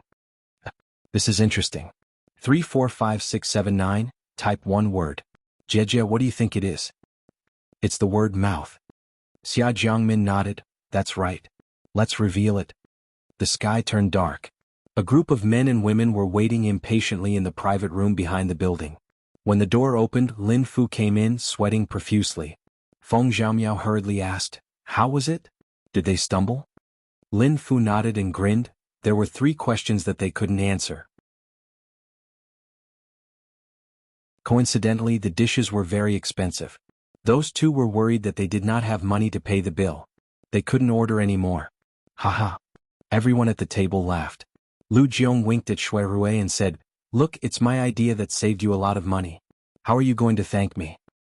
Why are you so happy? You didn't come up with the questions. Shui Rui coldly said. He turned to Lin Fu and asked, Who didn't answer? Lin Fu nodded and said with a red face, First, there was His Highness Jiu's question. Lu Jiong clapped. There was. We didn't answer his question just now. The 9th prince was modest. It was just a little roundabout. It's not worth anything. He asked Lin Fu curiously, What about the other 2 questions? Lin Fu bowed to him. It was Juanju's question. Lu Jiong said, There was this too. Xiwen, what is the answer to your riddle? Tell us quickly. It's just an idiom. Xiwen put down her chopsticks and wiped the corner of her mouth with a handkerchief. She slowly looked around the crowd and finally looked at Shui Rui. Just now you said that there is a prize if you win, right? Everyone answered yes. Yushu's eyelids twitched again. She heard Xiwen said softly, I have nothing else to do. It's just that this afternoon I saw Brother Rui drinking for others. So I didn't toast a few times. Now I will let him have a good toast. Come, bring a jar of the 10-year-old Huadiao wine. Let Brother Rui toast to Miss Lianfeng. Yushu's face changed slightly. This ordinary Huadiao wine was not strong, but the 10-year-old wine was very strong. A whole jar was enough to knock her down. After drinking for a while, she couldn't tell north from south. She was still talking nonsense and embarrassing herself. This girl is so bad. Shui Rui also frowned and looked at Xiwen. He didn't know what she was doing today. Seeing Shui Rui's serious face, Xiwen blinked innocently. It's just drinking a jar of wine. It's not too much. I don't think Miss Lianfeng's alcohol tolerance is that low. At most, she can go down and rest after getting drunk. You, isn't there another one? Why are you in such a hurry? Yushu saw that Shui Rui was about to speak, so she interrupted him first. She turned half of her body and asked Lin Fu, who was wiping his sweat, What about the other one? Whose is it? Lin Fu carefully looked at his grandfather and grandmother and squeezed out a smile. It's our Miss Yu's. As soon as he said this, everyone at the table was surprised and turned to look at Yushu. Shui Rui raised his eyebrows in surprise. How can it be? Her question is very simple. How can she not solve it? Xiwen questioned, her delicate eyebrows furrowed as she looked at Lin Fu and coldly said, Don't try to fool us just to please your master. Lin Fu hurriedly lowered his head. Your Royal Highness is wise. How would this lowly one dare? They really answered our Miss Yu's riddle incorrectly. Lu Jiong playfully said, That's strange. I don't think the person outside is useless. Otherwise, how could she solve Brother Rui's riddle but not be able to answer such an easy question? Xie Miaoyun gently patted Xiwen's hand under the table to calm her down. She turned to ask Lin Fu, Is it the 1, 2, 3, 4, 5 question? What did they answer? This is the answer they wrote. As Lin Fu spoke, he took out a ball of paper from his sleeve. Everyone looked at it and saw that there was a mouth on the paper. Since it's a mouth, isn't that right? Shiwen said with a bit of anger. Lin Fu sweated profusely, but the answer to Mrs. Riddle isn't a mouth. It's a tortoise. This made everyone puzzled. After thinking about it, the 1, 2, 3, 4, 5, 6, 7, 9 didn't have anything to do with the word tortoise. Shui Rui thoughtfully looked at Yushu. When he saw the evil smile on her face, he suddenly realized that it was a tortoise. Shiwen saw that the situation had suddenly turned around and her tone became bad. She said to Yushu, "You should explain clearly how it's a tortoise. If you can't explain it, then I won't listen to you." "I didn't say that it was a mouth at all. It was your own guess just now." Yushu stood up with a smile and gestured in the air with one hand. 1, 2, 3, 4, 5, 6, 7, 9, 9, there's only an 8 missing. That's right, I forgot to write it. It's not missing 8, it's forgetting 8. Wangbi, isn't that a tortoise? Ah. With a loud laugh, Feng Zhamiao momentarily forgot herself and flipped over the stool. With a plop sound, she sat on the ground. She still slapped her thigh and laughed, her mouth constantly saying, Wangba, it's a tortoise. The 9th prince and the young lady next to him also smiled. The former looked at Yushu for the first time, nodded and said, "That's right, it's right." For a moment, everyone at the table was smiling. Only Shiwen had a straight face and was sullen. Cough, okay, let's talk seriously. Shui Rui cleared his throat and said, "Now she also won a round. Shiwen, this punishment can be waived." Everyone looked at Shiwen, but she lightly snorted and said, "You can't say it like that. Winning is winning, losing is losing. If I win, it's mine. If she wins, it's hers. How can you mix it up?" Shui Rui originally wanted to give her a way out, but he didn't expect her to be so stubborn. She looked at Lu Jiong and gave him a look. Lu Jiong understood and was about to persuade his stubborn little sister when he heard Yushu say, "Your Highness is right. How can winning and losing be mixed up? You find me that jar of wine, I'll accept it." Yushu got up and left the table. She walked in front of Shui Rui and stretched out her hands. She smiled cutely and said, "Big brother, toast me a jar of wine." Shui Rui didn't know what she was planning. He hesitantly picked up the jar of wine on the table and handed it to her. Just as he was about to touch it, she snatched it away. The next scene made everyone at the table dumbfounded. Yushu, a little girl, held the jar of wine, raised her head and gulped it down in one breath. When she came back to her senses, she had already wiped her mouth and turned the empty jar upside down for everyone to see. Shui Rui was angered by her reckless behavior and smiled. He was about to scold her when he saw Yushu burp and mumble, "It's my turn." She drunkenly put down the empty jar and picked up another jar full of wine. She turned around and walked to the other side of the table. She stopped in front of Shiwen, tilted her neck and burped. She handed it over, narrowed her eyes and said, "Your Highness, it's your turn. It's just drinking a jar of wine, it's not too much." Everyone was silent. Understanding what she meant, Shiwen's face immediately darkened. This girl dared to embarrass her. The drunk Yushu sneered in her heart, "Smelly girl, if I don't teach you a lesson today, I'll write my name backwards. Your Highness is a fart. If you annoy her, even your Wangya won't have a good time."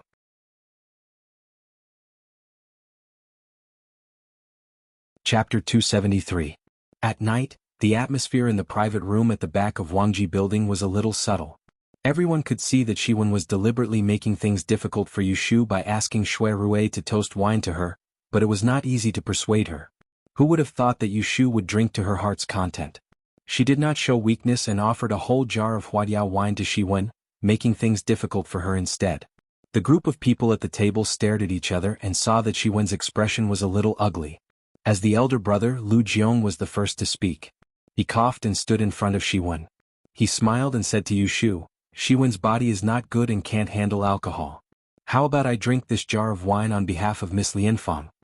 One sentence had two meanings. On one hand, Lu Jiong reminded Yushu of his identity, and on the other hand he found an excuse to step down. In fact, he was telling Yushu to stop before going too far, and he wanted her to take advantage of the situation. If Yushu was tactful enough and pushed the boat with the current, she could give face to the air and everyone would be happy. However, Yushu looked at Lu Jiong drunkenly and held the jar of wine in her arms. She shook her head and said with a naive face, "I'm afraid that won't do. If the heir wants to drink wine, he has to win the lantern riddles first. It was not easy for me to win this afternoon. Hiccup, the princess had previously rewarded me with many cups of wine and said that she wanted to be close to me. I was really flattered and embarrassed because I could not return the favor.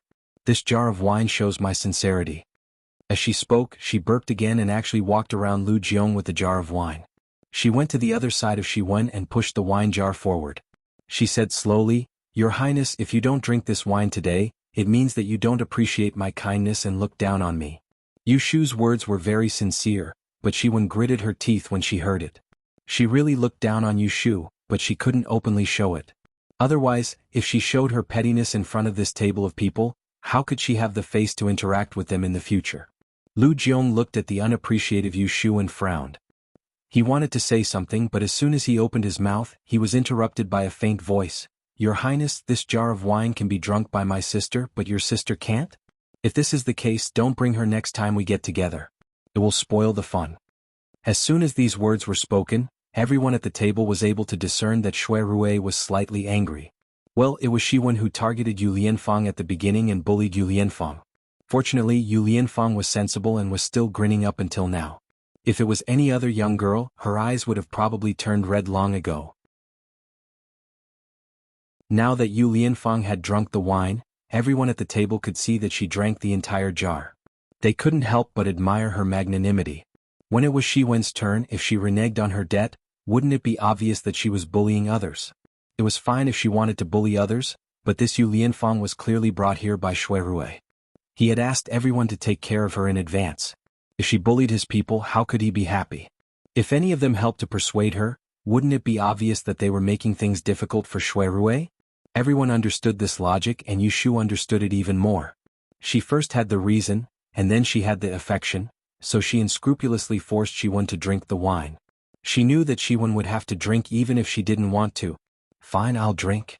Shiwen saw that Shui Rui was protecting an outsider, and that no one at the table was speaking up for her. She was so angry that her eyes turned red.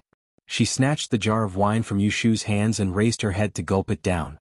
However, because she drank too quickly, she accidentally choked and coughed violently, spilling the wine. Xie Miaoyun, who was beside her, hurriedly went to help her, but she knocked him away with her elbow and forced herself to drink the entire jar of wine. Peng? Shiwen heavily placed the empty wine jar on the table and coughed a few more times. She raised her head and looked at Yu Shu with a sorry expression. Her voice was hoarse as she said, "Miss Lianfang toasted me with this jar of wine today. Shiwen will remember it." Yu Shu coldly snorted. If this little girl wanted to remember a grudge, then let her. She was afraid of poverty, death, and boredom, but she wasn't afraid of trouble. Grinning as if she didn't hear the meaning behind her words, Yu Shu gave Shiwen a thumbs up and praised, "Junju has a good capacity for alcohol." Shiwen clenched her fists in her sleeves. She wanted to open her mouth to regain some face, but her throat was burning hot. Afraid that she would make a fool of herself after drinking, she could only endure her anger and sit back down. Xie Miaoyun hurriedly helped her back, handed her tea and whispered his concern. At this time, Yu Shu was almost at her limit. The 10-year-old wine was really strong. Not long after drinking it, her stomach felt like it was on fire and her head was dizzy. She resisted the urge to vomit, slowly turned around, walked back to her seat, and held onto the edge of the table to sit down. "Lianfang, are you okay?" Feng Zhaomiao asked in a small voice. Yu Shu shook her head and didn't dare open her mouth as she was afraid that she would spit out if she spoke another word. When she raised her head, she met Shui Rui's gaze, and when she saw the frown that appeared between his brows, she forced herself to grin at him to indicate that she was fine. Yet she didn't know that this silly appearance of hers caused others to be infuriated and pained. Lu Jiong saw that things had gotten to this point and ruined the atmosphere. He sighed inwardly and said to ease the situation, "Miss Yu and Shiwen are both emotional people. Today you've guessed the riddle of the Lantern Festival and drank wine. You're both drunk. I think it's better to disperse and go back to do your own things. Let Brother Rui clean up the mess. What does ninth brother think?" The ninth prince nodded and said, "Let's do it like this." Shui Rui said, "Okay, let's end it here for today."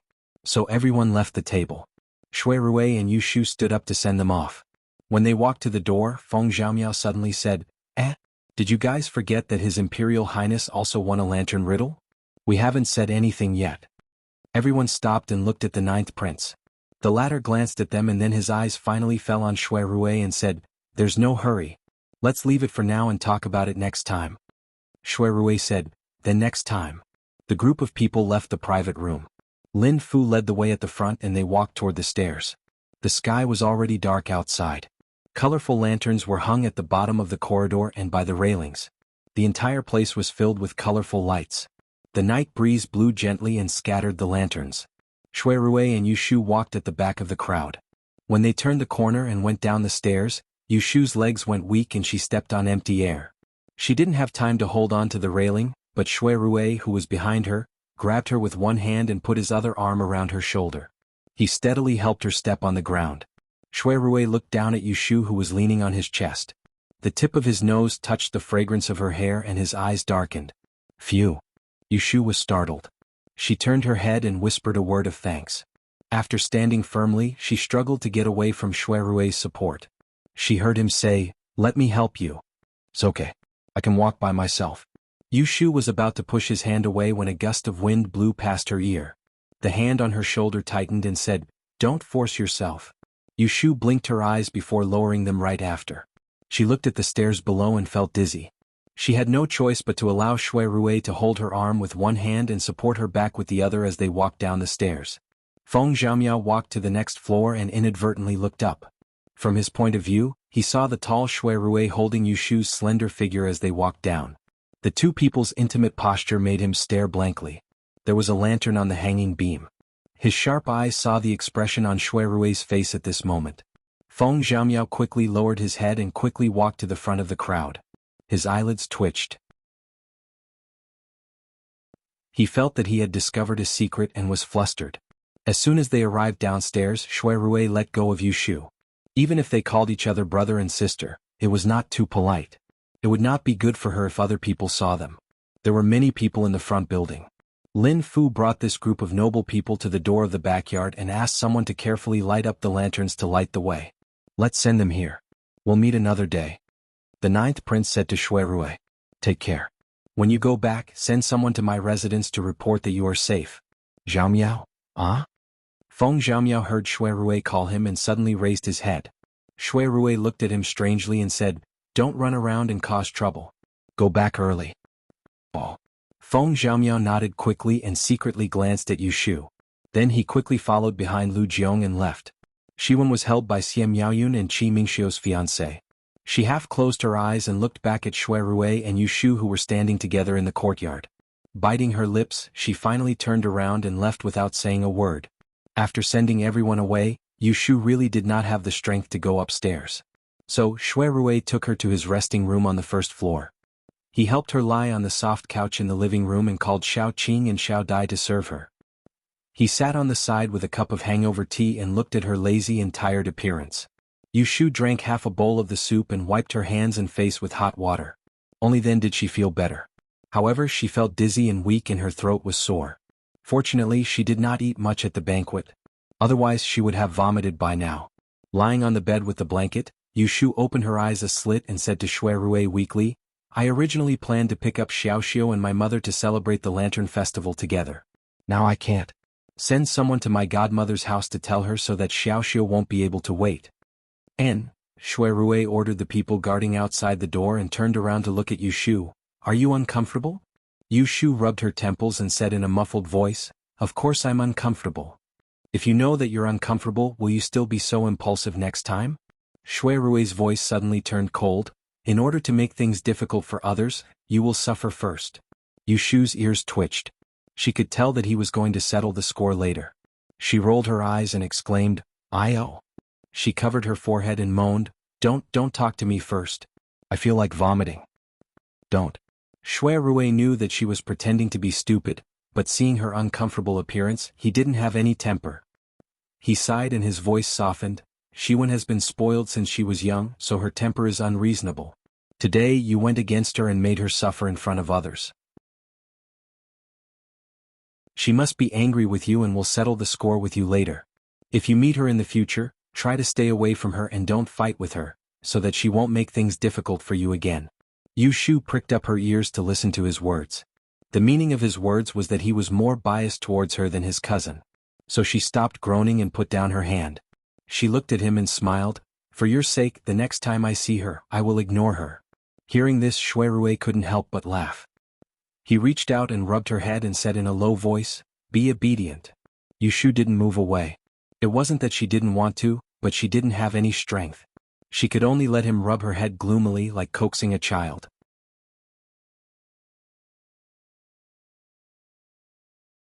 Chapter 274. Young master, the two troublemakers in front didn't have the money to pay the bill, so they started to make a fuss and insisted on seeing the steward. This lowly one asked and found out that one of them was the daughter of the Celestial Commissioner Jiyu. The daughter of the Jiyu family? That's right. Yushu and Shui Rui looked at each other. She propped herself up and asked Lin Fu outside, "What does Miss Ji look like?" Her face was covered by a veil, so I couldn't see clearly. After confirming that it was Ji Xingxuan, Yushu's expression became strange. She had long suspected something. That Ji Xingxuan always covered her face outside. How did she eat? Shui Rui turned around and asked, "Who else came with them?" There was another young lady. I don't know her name, but this lowly one hasn't seen her in the capital. She shouldn't be from the palace or any prince's mansion. Lin Fu carefully asked, "Young master, do you want to bring them over to see her?" Shui Rui didn't have the leisure to pay attention to this and said, "There's no need. Let them buy tea and put it on their tab. I'll send someone to their mansion to collect it tomorrow." Yes. Lin Fu was about to leave when Yushu called out, "Wait. Miss, do you have any other instructions?" How much did they owe for the meal? Lin Fu replied, "A total of 150 taels." Yushu raised her eyebrows and smiled. If there was anything special about the Forgotten Machine building, it was that every word was expensive. Her monthly salary wasn't even enough to fill a table here. She had seen the restaurant's menu, and the most expensive dish was called Heavenly Fragrance of the Nation. It was made with 28 kinds of delicacies and 36 supplementary ingredients. Each dish cost an astronomical price of 100 taels. It seemed that the two unlucky fellows had ordered this dish but hadn't been able to answer the riddle. "Big brother, I want to see Ji Xingxuan. You should leave for now." It was rare for her to encounter Ji Xingban's bad luck. How could she let go of this opportunity to add insult to injury? "Lin Fu, bring them here. Remember not to mention my name." Shui Rui looked at Yushu, who was listless just a moment ago, but in the blink of an eye, she became spirited. Her eyes were sparkling, and it was clear that she was up to no good. He didn't know what to say to her. "Young master." Lin Fu stood at the door and asked Shui Rui for instructions. He didn't know if he should listen to Yushu. "Bring them here." "Yes." Shui Rui stood up and said to Yushu, "I'm going to sit in the inner room. Don't talk to them for too long. I have something to tell you later." Of course, Yushu was happy that he was willing to make room for her. She nodded and said, "Okay." After watching him enter the bedroom, she changed her position on the soft couch and leaned against the cushion. She had no intention of getting up to meet the guest. Fortunately, the hangover soup worked. Other than a headache and drowsiness, her stomach was no longer uncomfortable and she still had some strength to bully others. Looking at the table full of cold dishes and the angry Xia Jiangmin sitting at the table, Ji Xingban suddenly regretted going out today. Ji Xingban didn't know Xia Jiangmin for a long time. In the few times they met, she was well-behaved and sensible. Although she was a little lively and willful, it was not a big deal. Who knew that she would be so unruly when she made a fuss? It was very inappropriate for them to order so many dishes in this restaurant in the afternoon. They just answered 3 riddles wrong, so it was reasonable for the owner to pay the bill. However, the dishes were expensive and she didn't bring enough money.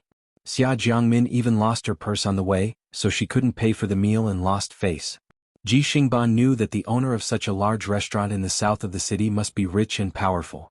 She did not want to report her family name for fear of offending the owner, so she planned to send a maid home to get the money.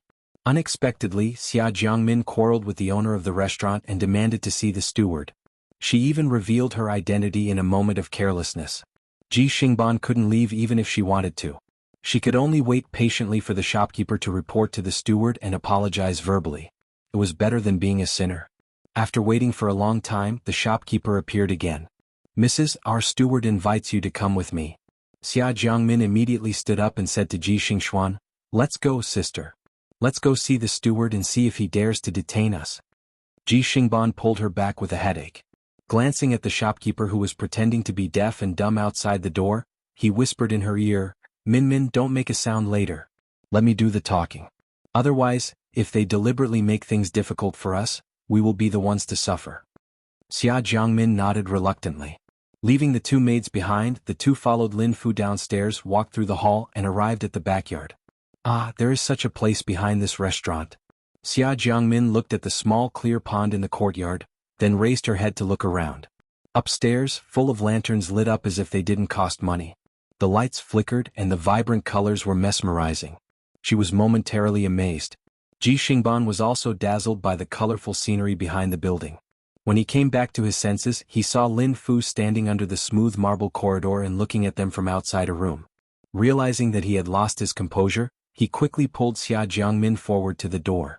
Looking inside, they saw a small hall opposite the door. On the left and right were glass screens, and on the right were tortoise and crane lanterns. Looking inside, there was a soft red sandalwood couch with a pair of boots neatly placed on the feet.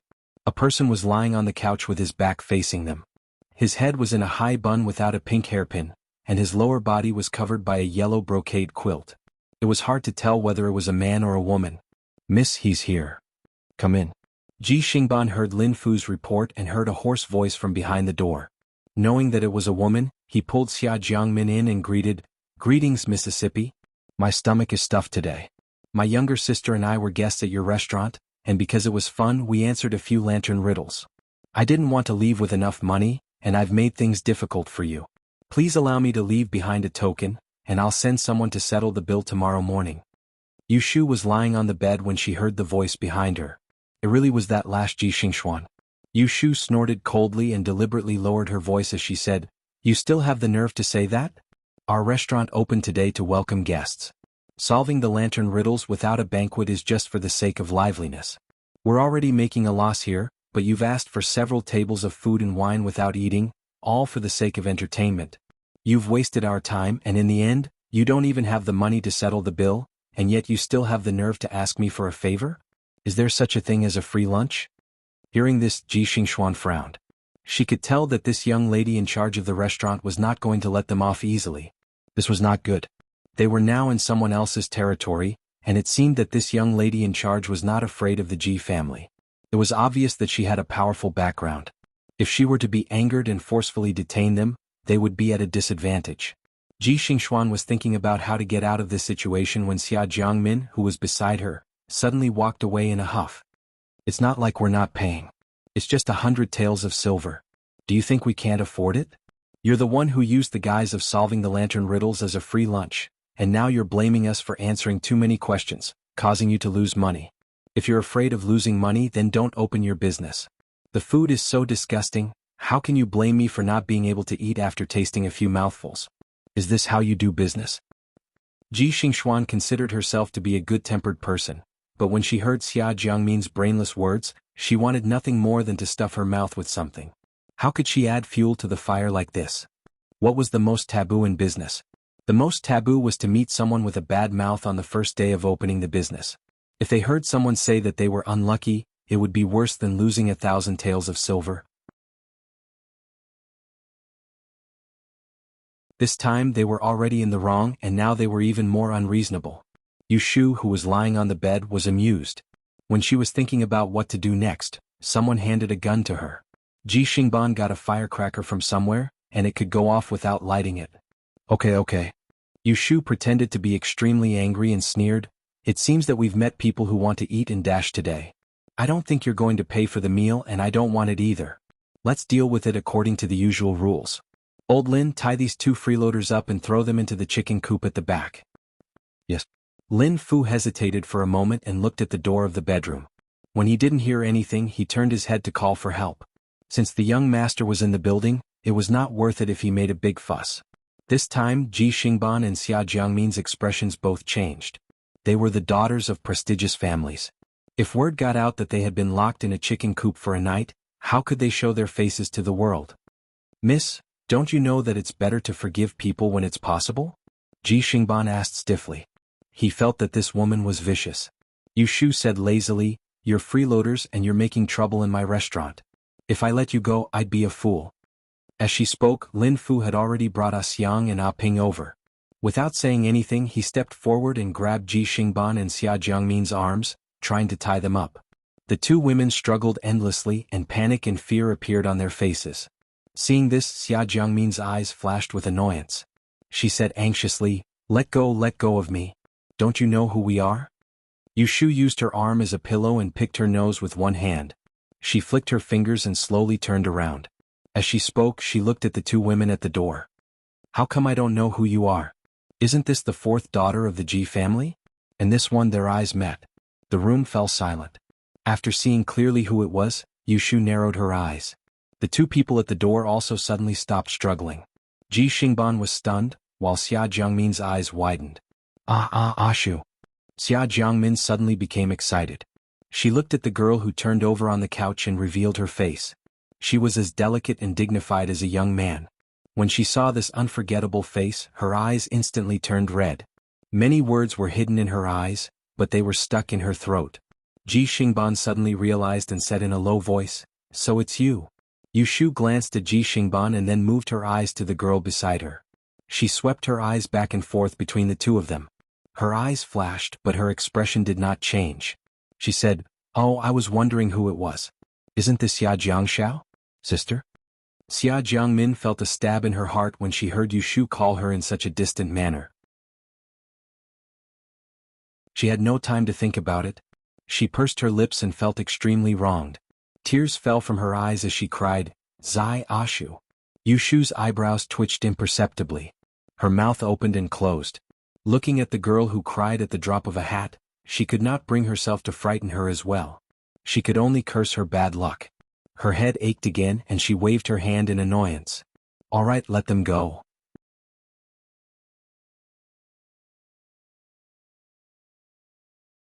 Chapter 275. Yushu ordered the servants to untie Ji Xingxuan and Xia Jiangmin. She sat up from the couch and put on her socks. She sat up with her hands on her knees. She looked at Ji Xingxuan, who was tidying up her clothes, and Xia Jiangmin, who was staring at her in a daze. Her gaze shifted and she made a tisk sound. She said, I was just wondering who had the guts to impersonate the young miss of Right Magistrate Ji's residence and come to our restaurant to behave atrociously. After all this commotion, it turns out to be the real owner. That's strange. Both young misses come from a well-educated and well-mannered family, yet your actions are so inappropriate. You've caused me to misunderstand and think that you're a fake. I hope you won't take offense. Ji Xingxuan had tidied up her hair. When she heard Yushu's words, a flash of anger flashed across her face. How could she not know that Yushu was deliberately making things difficult for them? She knew her identity but still made things difficult for them. First, she wanted to throw them into the chicken coop, then she ordered 2 vulgar servants to grope them. She had gone too far. However, Yushu's words made up for her mistake. She had turned her back to them earlier, saying that she thought someone was impersonating her. Her words were true and false, making it impossible for anyone to find fault with her. Instead, she blamed them for their indecent behavior, causing others to think that she was the good and bad guy. Ji Xingxuan's mind was full of thoughts, but Xia Jiangmin didn't think too much. She didn't think too much about why Yushu became the manager of this restaurant because she didn't understand the relationship between Yushu and the Ji family. At this moment, she saw Yushu's displeased expression and the way she looked at her, so she assumed that Yushu was angry at her for speaking indiscreetly and causing trouble in her restaurant. Xia Jiangmin was anxious and wanted to explain, but when she turned her head and saw Ji Xingxuan's wandering eyes, she bit her lips and swallowed her words. 2 young misses, don't just stand there. Write an IOU and quickly go home. Tomorrow, send someone to deliver the money to the restaurant. I look at this matter. Yushu saw that she couldn't continue and didn't want to waste her breath. She waved for Lin Fu to fetch a pen and paper, acting like a magnanimous adult. Lin Fu was a shrewd man. He could see that Yushu and these 2 young misses did not get along, so he deliberately asked, Miss, how much should I write on this note? Yushu impatiently glared at him and said, Why are you asking me this? How much did they eat today? Don't you know how to calculate the bill? Lin Fu let out a sigh and turned around to ask Gui Lu to get the abacus. He made a series of calculations on the spot and smiled at Ji Xingxuan and Xia Jiangmin. Ladies, you've eaten a total of 62 dishes and 3 jars of wine today. That's a total of 2,136 taels of silver taels. Do you want to split the bill or who's going to pay? Ji Xingxuan's expression changed. She frowned and said, Did the shopkeeper miscalculate? We did order a lot of dishes today, but we answered all the riddles correctly. There are only 3 left unsolved. Didn't you say 150 taels? For a meal to cost 2,000 taels, even a young miss like Ji Xingxuan could not help but be shocked. This was not an IOU, it was clearly extortion. Lin Fu turned his head to look at Yu Shu. Yu Shu sneered and said, "There's something you don't know. Today we're opening our business to solve the lantern riddles.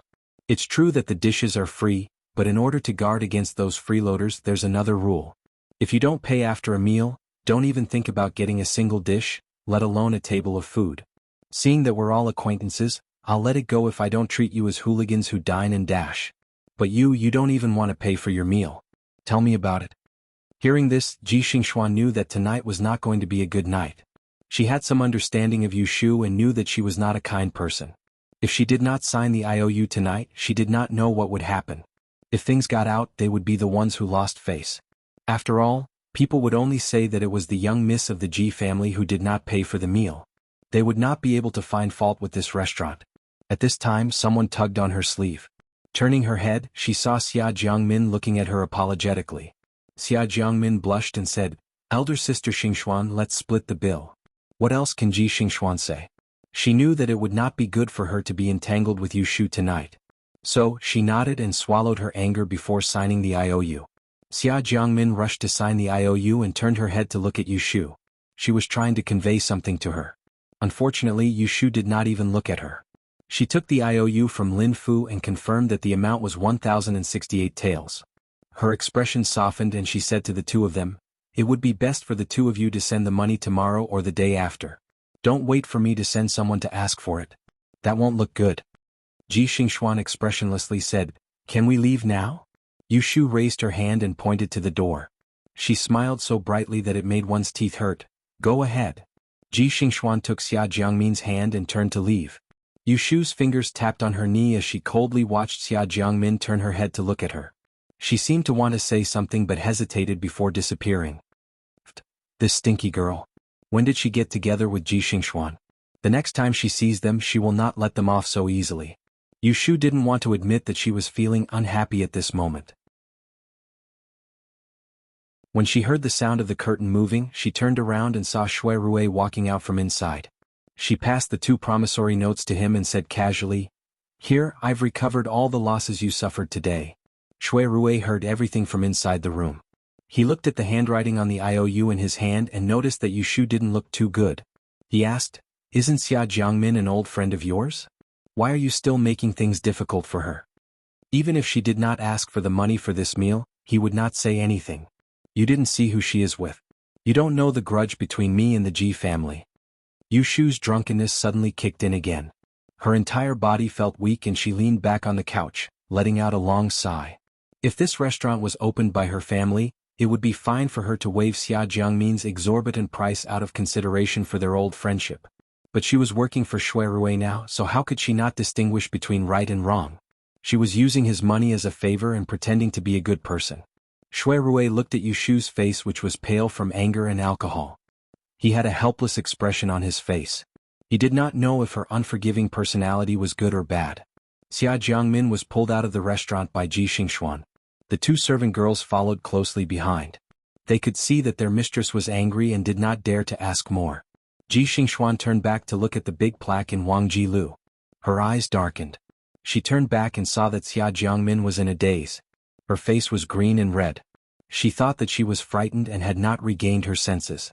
She pinched the back of Xia Jiangmin's cold hand and said warmly, "Min Min, don't be afraid.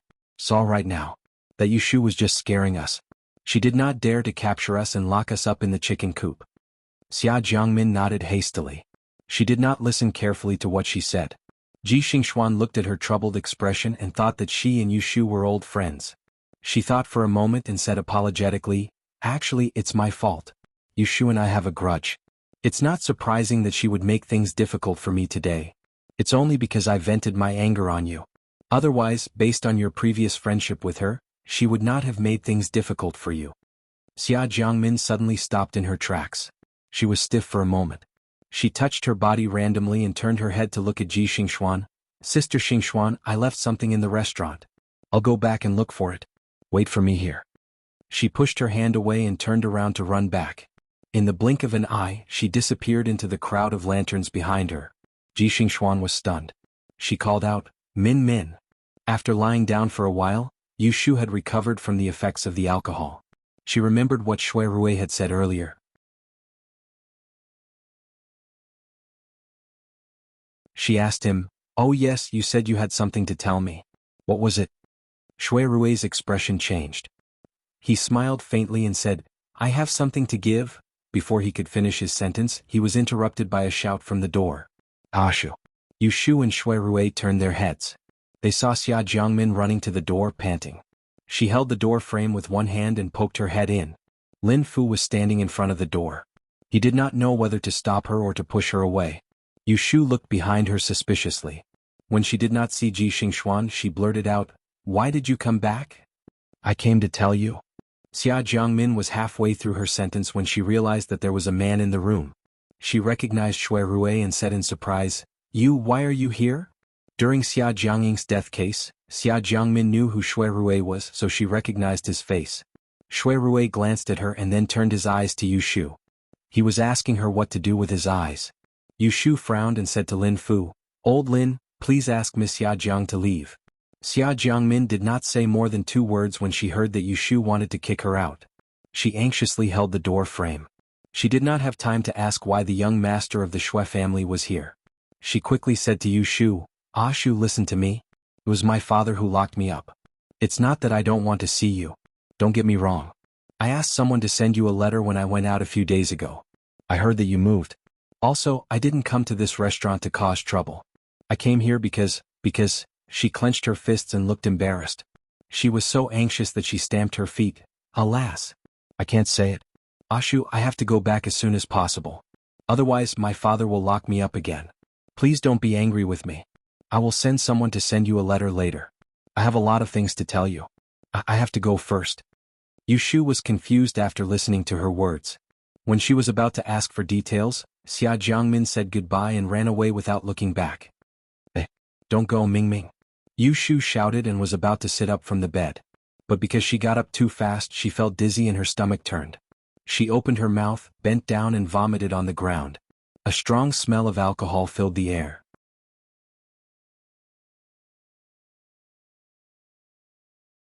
Chapter 276. It was midnight, and the people in Anling City were still awake during the Lantern Festival. Tens of thousands of houses were lit to celebrate the festival. Even the dark alleys in the city were brighter than usual. Jing Chen entered the city at night and avoided the crowd. He walked into an alley near the street. The lanterns under the eaves elongated his shadow until he stopped in front of a door. He raised his hand and touched the lock of the door. When he heard the sound of the door opening behind him, he took 2 steps back and jumped onto the wall. He jumped into the courtyard and disappeared before his neighbors went out. It was dark in the small courtyard. He turned around and walked into the big house. He pushed the door open and lit the candle on the table with the faint moonlight behind him. The central room was instantly lit up. Although the candlelight was dim, it was enough to illuminate the situation in the room. On the 4-corner wooden table that they often used to eat, there were several bowls and plates. They were all upside down. When he opened them, he saw porridge and vegetables, all vegetarian dishes. Chopsticks and spoons were wrapped in a handkerchief and placed aside. There was a pot of tea and a piece of paper under a plate. He opened it and saw a row of charcoal black handwriting. "Jing Chen, I don't know when you will come back. I have prepared food on the table in advance. Try it and see if it is not spoiled. There is firewood and water in the kitchen. You can wash it with hot water. There are clean clothes on the bed in your room and the bedding has been changed. Have a good rest and wait for me to come back." At the end of the letter was the 14th of the 12th lunar month. There was no signature, but a small fish was drawn on it. Jing Chen read the letter a few times, closed his eyes, and recited a few words to calm his heart. Only then did he carefully fold the letter and keep it in his arms. He sat down at the table to eat. He did not eat much, but he almost finished all the dishes. Then, according to the instructions in the letter, he boiled water to wash and returned to his room to change his clothes. Then he lay on the bed, covered with a slightly damp quilt. For a whole 24 nights, this was the first night he was able to sleep peacefully. Yu Shu woke up from her dream. She opened her eyes and saw the moon-white bed curtain. She groaned and sat up slowly. She rubbed her forehead and recalled last night. She vaguely remembered that after she vomited, Shui Rui asked Xiuqing to take care of her. They helped her upstairs to change her dirty clothes and drank some hangover tea. Then she fell asleep. During this period, she seemed to wake up a few times to relieve herself. She didn't know if it was Xiao Qing or Xiao Dai who served her. Ouch! Yu Shu held her dizzy head and wanted to get out of bed. As soon as she moved, the curtain was lifted and Xiao Dai walked in with a tray.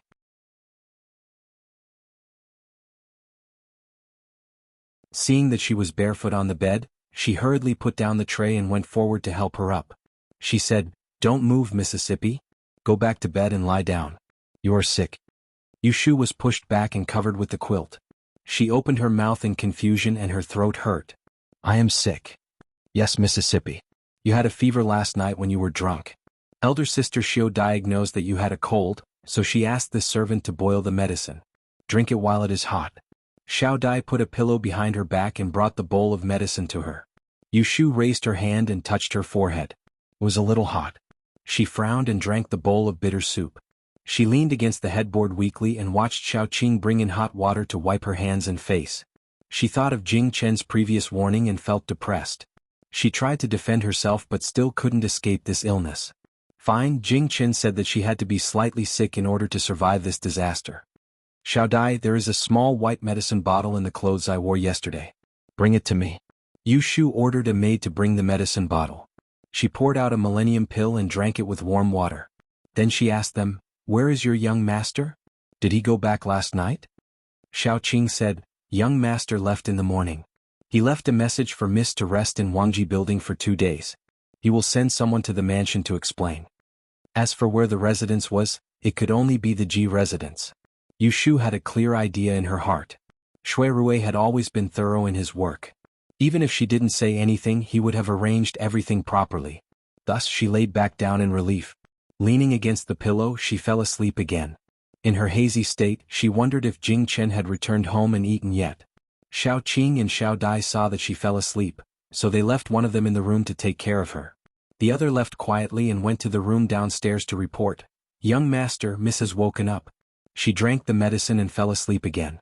"When she asked about you, this servant said that you had left." Shui Rui leaned on the short couch and put down the scroll in his hand. He pressed his fingers between his eyebrows and got up from the couch. He whispered, "Ask old Shui to prepare the carriage." Yes. The carriage drove to the corner of the street and suddenly stopped. Shui Rui, who was resting with his eyes closed, was woken up. He frowned and asked, "What's wrong?" Old Shui said, "Young master, there are a lot of people at the intersection in front. They seem to be reading the announcement. There are too many people and we can't pass. Take a detour." Lao Chui responded, turned the car around and drove to the side of the street. Who knew that he would be blocked again after driving for 2 streets? Similarly, a group of people gathered at the intersection to look at the announcement. Fortunately, there weren't many people this time. He was afraid that he would make Shui Rui unhappy if he stopped again, so he slowed down the car and tried to squeeze through the roadside. The buzzing sounds of discussion from the roadside inevitably drifted into the car, intermittently. Hey brother, did you see what's written on the announcement? I heard that Princess Yi Zitong, who was born 20 years ago, still has a son. Is it true? Isn't it written in black and white? Don't you know how to squeeze in to see it yourself? Go away, don't block the way. I want to look for him on the street. Maybe if I meet this noble, I can go to the yamen to get a reward." Where are you going to look for him? Do you know anyone? Hey, you are so annoying. Didn't I tell you to see it yourself? There is a portrait on the announcement. Are you blind? Shui Rui suddenly opened his eyes and ordered outside the carriage, "Old Shui, stop." "Young master, what's wrong? What's going on outside? It's so noisy." Old Shui raised his head and looked around for a while. Then he turned his head and opened a corner of the curtain and said to the carriage, "I heard people talking on the roadside. It seems like the yamen is looking for someone. It's too far so I can't see it clearly." Shui Rui opened the window and looked at the roadside. He saw a group of people at the foot of the wall in the distance. They were looking at the announcement on the wall and it was very noisy. After thinking for a while, he bent down and got out of the carriage. He asked old Shui to wait for him on the roadside. He walked into the crowd and quickly came to the front row. He looked up and saw the announcement on the wall. The first thing he saw was the portrait of a half-body man. The man's facial features were very similar to each other.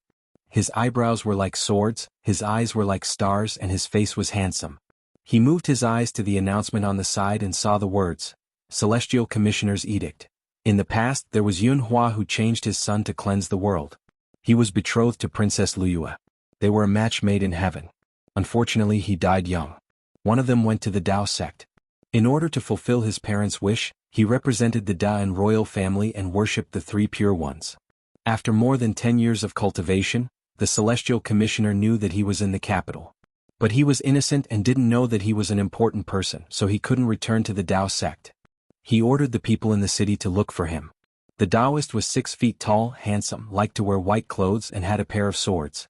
If anyone saw him, they would be rewarded with 1,000 taels of gold. If anyone knew his whereabouts, they would be rewarded handsomely. After the 15th of January in the 14th year of Zhao Qing, Shui Rui narrowed his eyes and shifted his gaze back to the portrait on the side.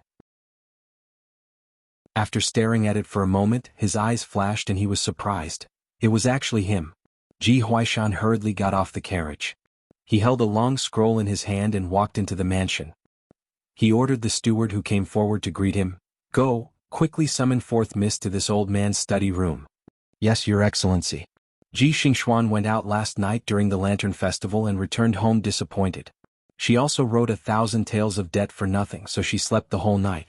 During the day she was lazy and curled up on a small mahogany chair in her bedroom, trying to understand the general principles of the 6 lines.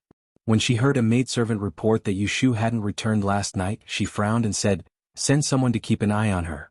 When she returns, quickly report back to me." Not long after, another steward came to personally pass on a message, asking her to go to the study room to see Ji Huaishan. It seemed to be urgent, so Ji Xingxuan changed her clothes and hurried to the study room with only one maidservant, Yun He. "Grandfather, you were looking for me?" Ji Huaishan was carefully reading the star charts drawn by the astrology bureau. When he heard the voice, he raised his head and saw Ji Xingxuan in her bag. He hurriedly beckoned her forward and asked, "You've been learning the 6 lines from that girl recently. How is it? Can you divine anything?" Ji Xingxuan looked ashamed and said, "I've only just started and haven't mastered it yet. I can't divine anything yet." When she finished speaking, she saw Ji Huaishan frowning and looking disappointed. She asked curiously, "Grandfather, why are you in such a hurry to find me? Could it be that you want to use the 6 lines to divine something?" Ji Huaishan's expression changed and he said, "I just heard a few days ago that Yun Hua Ez and Princess Liyue left behind a son. He was sent to a Taoist sect to cultivate. After 10 years, he returned to the court and now he is wandering among the people. No one knows where he is. The court decreed that anyone who is fated to find the whereabouts of Daozi will be rewarded. However, it is not easy to find him, so I thought of using the 6 lines to see if I could gain something. Who knew that you haven't mastered the knack of it yet?" So, Ji Xingxuan saw that her grandfather was worried and was puzzled. She said, "In grandson's opinion, even if you find someone you will only get some reward. Why do you feel pity?" Ji Huaishan shook his head. "You don't know. The late Princess Liyue is the twin sister of the current emperor. When the princess passed away, the emperor didn't eat or drink for 3 months. After he ascended the throne, he added the 6 words title to her. This is unprecedented in the court. Now that Princess Liyue has a son, the emperor is anxious to find him. If anyone can find him, it will not only be a reward. The emperor will be pleased and he will be promoted to a higher position." When he finished speaking, he sighed as if he was regretting that he didn't have this opportunity. He picked up the long scroll on the table and handed it to Ji Xingxuan. He said, "This is the announcement that was issued by the Celestial Commissioner this morning. You should take a look." Ji Xingxuan took it and opened it to read. Unsurprisingly, her attention was attracted by the man in the painting. At first glance she felt that he looked familiar. She was suspicious and read the announcement again. Then she stared at the handsome man in the painting and thought about it. She was good at reading people's physiognomy, and she had learned the art of physiognomy. As long as she had seen someone before, she would have a photographic memory. Although the person in the painting was only 70% similar, she was almost certain that she had seen this person before. You're tuning in to the Han Li's Wuxia Chronicles YouTube channel. We're so grateful for your support, and don't forget to subscribe to join us on this incredible journey through captivating stories. Your generosity through donations truly makes a world of difference, as it's the primary source of revenue that allows me to expand and enhance this channel for you. Thank you from the bottom of my heart for being a part of this adventure.